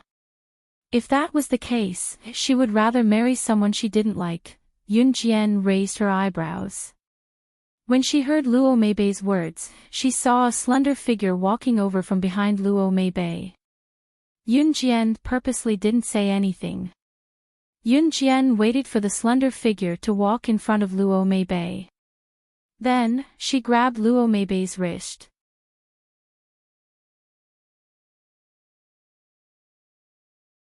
Chapter 1733. Adam and Mo Sen were blood-related brothers, so they were somewhat similar. Perhaps Mo Sen was usually too calm, while Adam was someone with a particularly bad temper. But when they were angry, the two brothers were really printed from the same board. Mo Sen grabbed Luo Mei's wrist and spoke to her very seriously. This action scared Luo Mei so much that her expression changed. "Let go of me. You're hurting me." Luo Mei was frightened by Mo Sen's behavior. Mo Sen's dark face turned slightly. He lowered his eyes and didn't let go of Luo Mei's hand, but his grip was much lighter. "Sorry," Mo Sen apologized in a gentlemanly manner. Yun Jian blinked at Su Mei, and before Su Mei could react, she grabbed Su Mei's collar and dragged her out. Su Mei only reacted after leaving the scene for a while. Was Yun Jian trying to create an opportunity for Mo Sen and Luo Mei? Wow, wow, wow, so cool. Su Mei's reflexes were rather slow. It was only when she was dragged out by Yun Jian that she realized what had happened. Su Mei was already in her 20s, but she still had the heart of a young girl. Yun Jian smiled slightly. Just as she grinned, a large group of boys and girls rushed out from the surroundings. Looking closely, wasn't the leader Xiang Jie? Yun Jian only recognized a few of the surrounding boys and girls because they were following behind Xiang Jie. Just as Yun Jian blinked, Xiang Jie pointed at Yun Jian and said arrogantly, "Yun Jian, you made me lose face in front of them. Don't think that you're the young madam of the Hun organization. I'll be afraid of you." I brought everyone here today to teach you a lesson." Xiang Jie obviously didn't know what kind of existence the Hun organization was, which was why she said such words. Yun Jian's red lips curved into a smile when she heard that. Xiang Jie was originally walking with Shi Qinshuan's group, but she didn't see Shi Qinshuan and the rest now. It wasn't hard to guess that Xiang Jie must have been mocked by Shi Qinshuan and the rest 3 days ago when she mocked Yun Jian. A rich young lady like Xiang Jie wanted to save some face. Plus, she didn't know what kind of organization the Hun organization was, so she brought a group of people here to cause trouble. Xiang Jie didn't know Yun Jian's capabilities, so she shouted, "All of you, attack." Xiang Jie's words, Yun Jian suddenly narrowed her eyes. In the next second, before Xiang Jie and the rest of them could do anything, they fainted on the spot. Yun's eyes flashed sharp eyes, and then she fainted too. Su was really fainted. A while later, a large group of men in black came over and took Yun Jian and the others away without a sound. These girls are the daughters of wealthy merchants. Look at them, their skin is so soft and tender. Load them all up and take them away. The voice was crystal clear. Yun Jian didn't move. She didn't faint, but there was a slight change in her expression. She fainted just now because she wanted to see who the people who drugged them were. However, Yun Jian was sure now. Heh, what a joke. She really bumped into them.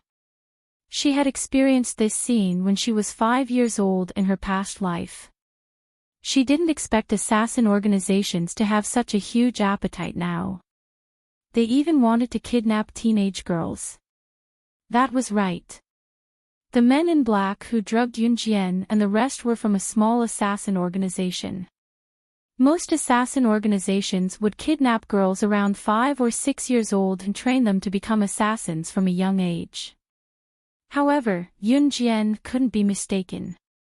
These men in black captured them to train them to become assassins. That was why Yun Jian thought they had such a huge appetite. They used to kidnap little girls, but now they wanted to kidnap teenage girls. Was there no one else in the world? Unfortunately, this group of people captured her. What a joke. Slaying God, the top international secret agent ranking, was captured. She was even sent to an assassin training camp.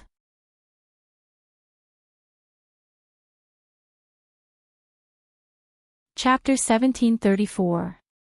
But from the looks of it, there were quite a lot of people who had been caught.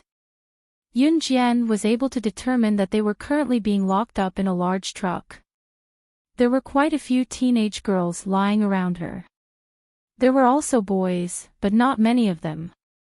The large truck was sealed off from all sides, leaving only a few air vents, so that the many unconscious boys and girls wouldn't suffocate to death. The voices of conversation just now were clearly coming from outside the large truck. The large truck was sealed off from all sides, so the voices were coming from outside the truck, but she could still hear them clearly. After a while, the voices outside the truck paused for a few seconds, and then another voice came out, "Hurry up. Go, go, go. If we don't leave now, we'll be discovered. Is the back door locked? This batch of goods is very important. They will be working for our organization in the future." People were described as goods in their mouths. After a while, the large truck started moving. No one was awake around her. Yun Jian silently stood up and walked to a plastic wall where she could vaguely see the outside. She squinted her eyes and used the dim light to look outside. The large truck was traveling on an extremely bumpy road that was rarely traveled. There was mud all around the road, and large pieces of rocks were piled up together. It was quite bumpy.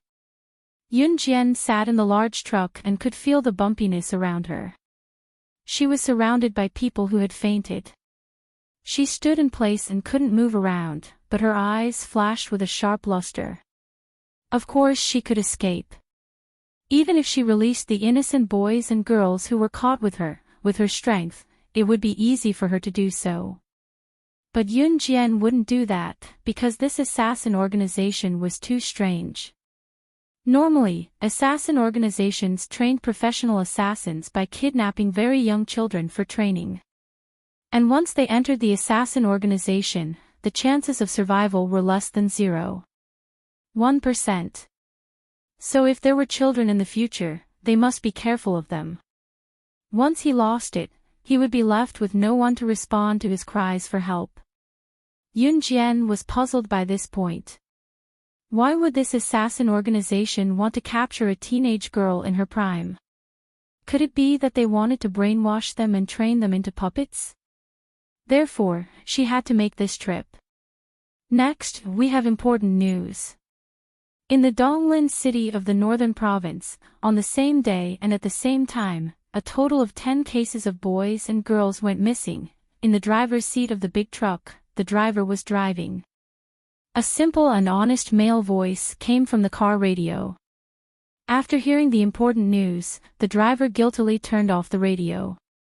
Yun Jian could hear the man sitting in the passenger seat next to the driver cursing in a low voice after turning off the radio, F***CK, hurry up and drive. Everything will be fine once we leave the territory. After a moment of silence, the driver said in a clumsy voice, the drug should have worn off. What if they wake up, so what if he's awake? Don't bother about them. The back is locked. Even if they wake up, they can do whatever they want. The soundproofing of this truck is excellent. After that, the driver and the man in the front seat of the truck didn't say anything else. If it wasn't for Yun Jian's amazing hearing, she definitely wouldn't have heard the mutterings of the driver and the man sitting in the front seat of the truck. After about 15 minutes, the people around them woke up. Where is this? After looking around, the first girl to wake up screamed in fright. This scream woke the people around her up from their dizziness. Yunjian narrowed her eyes and pretended to wake up with the others. Where are we? Were we all kidnapped? Sob, sob, sob, will we die? I want my mother, I want to go home. The light in the big truck wasn't enough. They could only vaguely feel the other party's presence. When the people reacted, a cry was extremely prominent.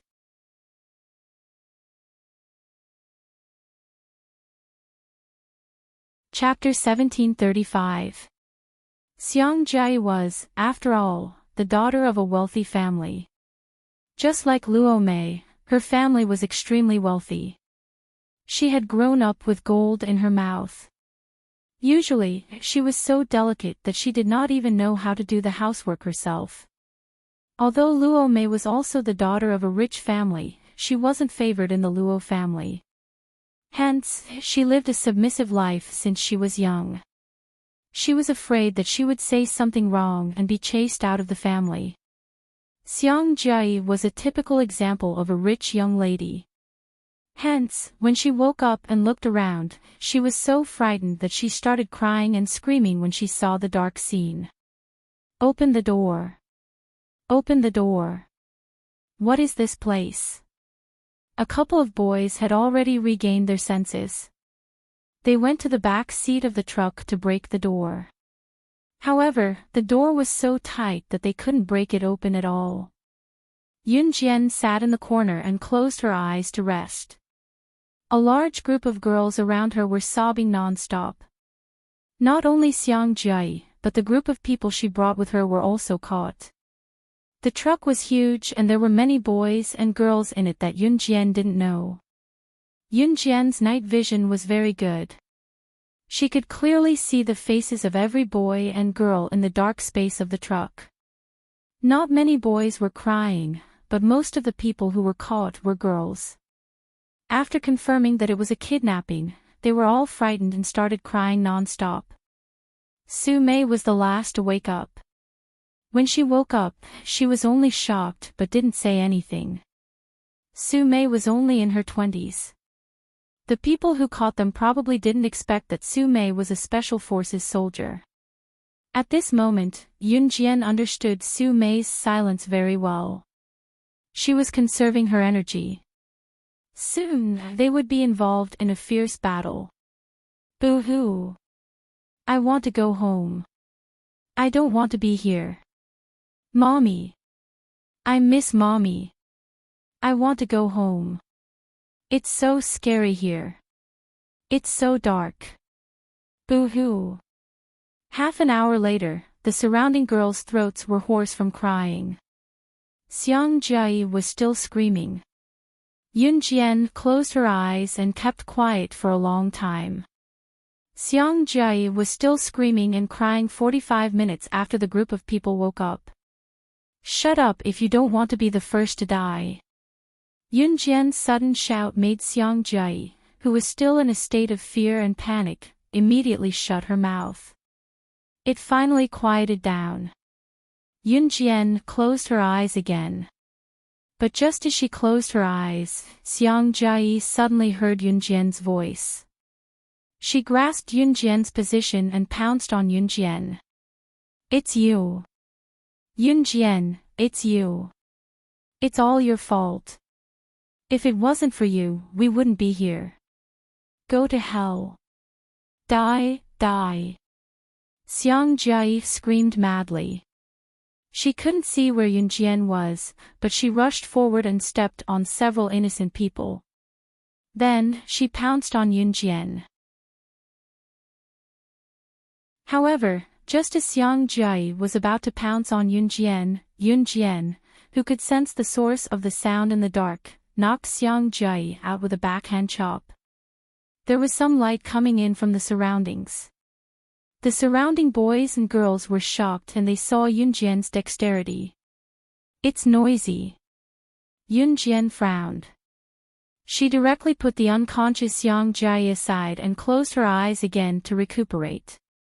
The surrounding boys and girls all sucked in a breath of air, and it was obvious that they were all silent. After a while, the boy who failed to break down the door with his men just now walked near Yunjian. With the help of the light coming in from the outside, the boy tried to calm himself down. He looked at Yunjian, who had closed her eyes, and asked softly, "Hello, Yunjian. My name is Mai Chen. I see that you're not flustered at all. Well, I want to ask you if you know our current situation." After the boy who called himself Mai Chen and his friends fainted, they woke up in this truck inexplicably. Of course, he was also afraid, but as a man, he just didn't want to show his fear. "Brother Chen, what's the use of asking her? She's not a god. How can she know? I think she can't even protect herself. She's still pretending to be noble and not afraid at all. Brother Chen, I won't let you be a good person today. So what if that group of people kidnapped us?" "Humph, Brother Chen, you know Taekwondo, Wushu, and Judo. Are you afraid of them?" A rather confident female voice came from the surroundings. There was a hint of flaunting in her words. Yunjian opened her eyes. Don't talk nonsense." Mai Chen quickly stopped the girl. The girl's name was Hu Yiru. When she heard this, Hu Yiru was still unconvinced. She was about to continue speaking when Yunjian's cold words made everyone panic.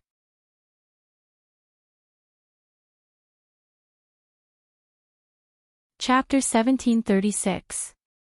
Welcome to the world of killers. Yunjian's words aroused fear in the hearts of the people present. "What do you mean by the world of killers? What are you talking about?" After Yunjian's words fell, there were immediately frightened exclamations from the surroundings. What was she talking about? What world of killers? They were kidnapped now, not playing a game. For some reason, Mai Chen and the two boys standing next to him felt a surge of hot blood in their hearts when they heard Yunjian's words, even though they did not know what Yunjian meant. What she said just now made their hearts boil. "It seems that you know where we are. Then, can you please tell us what's the situation we're in now? Did someone kidnap us or?" After a moment of excitement, Mai Chen looked at Yunjian and pleaded with Yunjian to tell him. He was suddenly drugged, and when he woke up, he was loaded onto an airtight big truck, and was transported to an unknown place without any help, no matter how much he screamed. Not to mention those girls who cried at the beginning, even Mai Chen himself was flustered. However, as a boy, he had to be strong. Could he be like the girls present, clenching his fists and wiping his tears with the corners of his eyes? This was simply an impractical thing. Mai Chen's anxious question did not get a reply from Yunjian. At this moment, Yunjian had closed her eyes. Finally, it was quiet for a while. After a while, Hu Yiru, the girl who looked down on Yunjian just now, began to grumble again. "Brother Chen, look at her behavior. Humph. She clearly doesn't know anything and is still pretending. Wasn't the girl who was knocked unconscious by her just now scared? It's normal for girls to cry when they are scared. What about her? She actually said, 'Shut up if you don't want to be the first to die,' as if she is very powerful. Pfft, who does she think she is? So powerful." After Hu Yiru said this, the noisy space suddenly fell silent. Hu Yiru swallowed her saliva. Noticing the sudden silence around her, she turned to Yunjian and added, "My brother Chen is so powerful, but he's not as arrogant as you. Shut up, all of you. We don't even know where we're going later.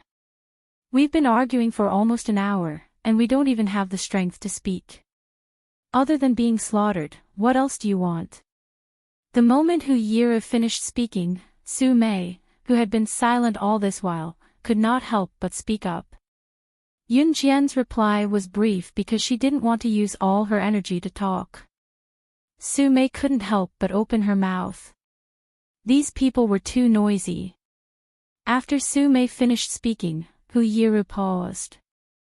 She had nothing to say.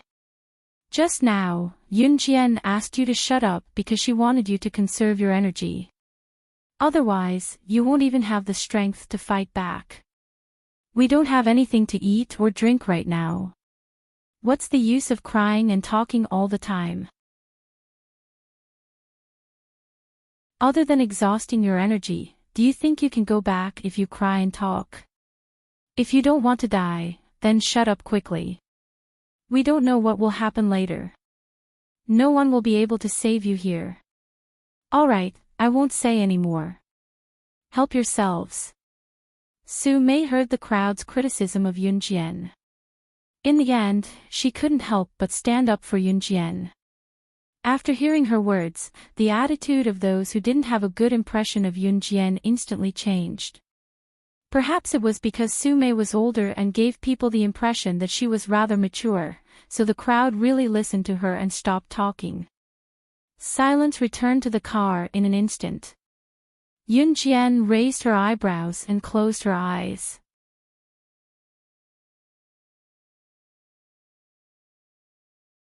Chapter 1737. The big truck drove for at least 10 hours before it finally left Country Z. Then, it kept driving, heading to a place unknown to the girls. Yunjian could feel the trajectory of the car. She remained silent but looked at the scene outside through the small gap in the plastic wall. Will we be sold? After a long time, a young girl hiding in the corner spoke up. After being silent for so long, they were hungry and thirsty. In addition, the girls had cried until they had no strength left. At this time, they were all dizzy and did not even have the strength to raise their hands. Yunjian and Su Mei had only said a few words, so they were full of energy now. Then, will we be sold off to some old bachelor in the countryside as wives or something like that, just like in the movies? I don't want to. I'd rather die than be sold. As soon as the girl finished speaking, the other girls were so scared that their faces turned pale. Their minds immediately filled with many images, and they were so scared that their bodies kept twitching.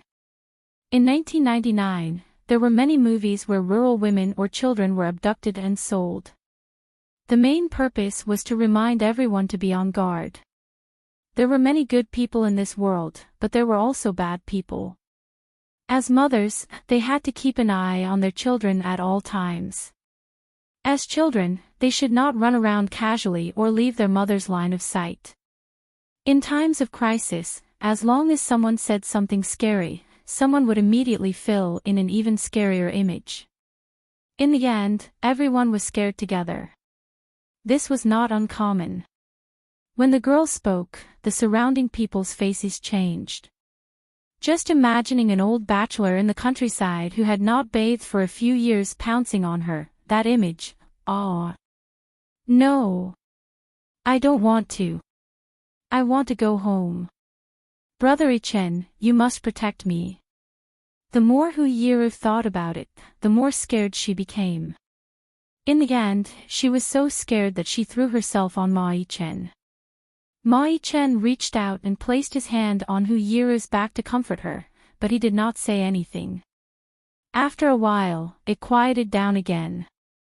After about 10 hours of driving, the big truck finally stopped. The car did not stop. Although the people present were starving, they were afraid of what would happen in the future. However, they did not feel extreme fear. At this moment, the car stopped. This meant that the future that everyone feared would happen had arrived. What? What should I do? Woo, I will never come out alone in the future. God, I was wrong, please save me. A young girl's mosquito-like cry for help came from the corner. But there was nothing he could do. 5 hours ago, Xiang Jia had already woken up. After waking up, Xiang Jia did not cause any trouble for Yunjian. Xiang Jia's friend repeated Su Mei's words to Xiang Jia. After hearing this, Xiang Jia felt that she should conserve her energy. She was going to kill Yunjian sooner or later. This slut. Do you know who you are? Wasn't she just the young madam of the Enhun organization? What's so great about that? Bang! Just as everyone's thoughts drifted away, the back door of the big truck was opened. Perhaps it was because they had not seen the light for a long time. The moment the back door of the big truck was opened, everyone present squinted their eyes. It was already 10 minutes into the evening.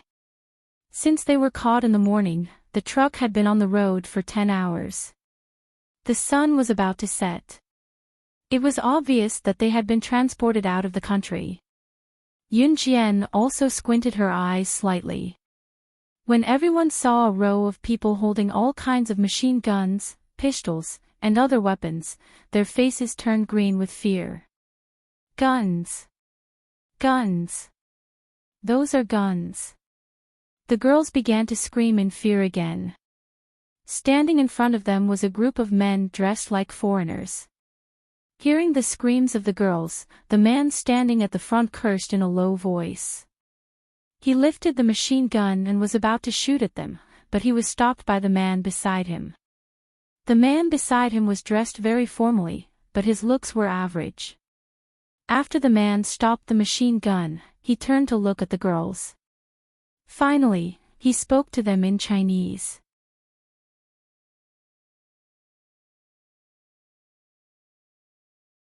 Chapter 1738. Soul Devourer Organization. Yun Jian's eyebrows, which had just calmed down, rose slightly again. Soul Devourer Organization. The name of this organization was similar to Enhun organization's title for a moment. Yun Jian could not help but raise her eyebrows even more. Was he trying to use a similar title to Enhun organization to attract assassins from all walks of life to join Soul Devourer, or was he delusional to think that he could stand shoulder to shoulder with Enhun organization one day? Yun Jian did not think too much about it. The group of people had already stood on the ground from the big truck. Soul Devourer Organization. Where is this place? I want to go home. I want to go home. Seeing that the foreign man could speak Chinese, a girl shook her head and screamed. She was so scared that her face turned green. Our Soul Devourer organization is naturally an assassin organization, and this place is obviously the assassin training base of our organization. The foreign man, who was standing at the front, explained to the crowd in fluent Chinese. After that, the foreign man bowed to the crowd and continued speaking in a very gentlemanly manner. And you are very honored to be trained as assassins of our Soul Devourer organization. My name is Jean. You can call me Jean. Coach. Okay, I like this title very much. As soon as Jean finished speaking, the girl, who had been hiding in the corner, saw that Jean was elegant and gentlemanly. She immediately begged for mercy. My mother is still waiting for me at home. Please let me go. You can catch them. You can do whatever you want with them. Just let me go, okay? I'll go back by myself. I promise I won't tell anyone about what happened here. The girl selfishly pointed at Yun Jian and the rest and ran back after she finished speaking. Everyone was shocked. Who would have thought that the girl, who was still quite gentlemanly just now, would raise the pistol in her hand and shoot the girl who was trying to escape without giving the crowd any time to react? Blood splattered everywhere. Jean did not realize that he had just killed someone. He was still looking at the crowd with a smile on his face, looking as gentlemanly as ever. Do you like this gift? Ah! Ah! Ah! That girl was dead. She was dead. Only then did everyone realize where they were. Panic and fear spread through their bodies. Whether it was Xiang Jie or Hu Yiru, who had previously disliked Yun Jian, they were so frightened that their faces changed. Even Su Mei, a member of the Special Forces, had a dark expression on her face. At this moment, Yun Jian's words suddenly flashed across everyone's mind. Welcome to the world of assassins. The world of assassins. She was right. This was really the world of assassins. After killing the girl who was trying to escape, there was no change in his expression at all. It was as if he had just stepped on an ant. It made people's hair stand on end. Alright, baby, don't struggle anymore. Be obedient and you'll be rewarded in the future. He threw the gun in his hand to his subordinate, then took out a white handkerchief from his trouser pocket and gently wiped his palm and the back of his hand. None of the people present would be able to imagine the ghastly and fearful feeling in this situation unless they personally experienced it. Xiang Jiayi was so scared that she didn't dare to make a sound, but she covered her mouth with all her might. She was so scared that her whole body was trembling, and she couldn't even stand straight. Ma Yichen was so scared that his face turned pale. At this time, he was really scared. As for Hu Yiru, who was very proud of her brother Yichen's taekwondo, judo, and sanda skills, her expression could no longer be described as horrified. They were all holding guns in their hands. They were guns. How could she deal with her so-called brother Yichen?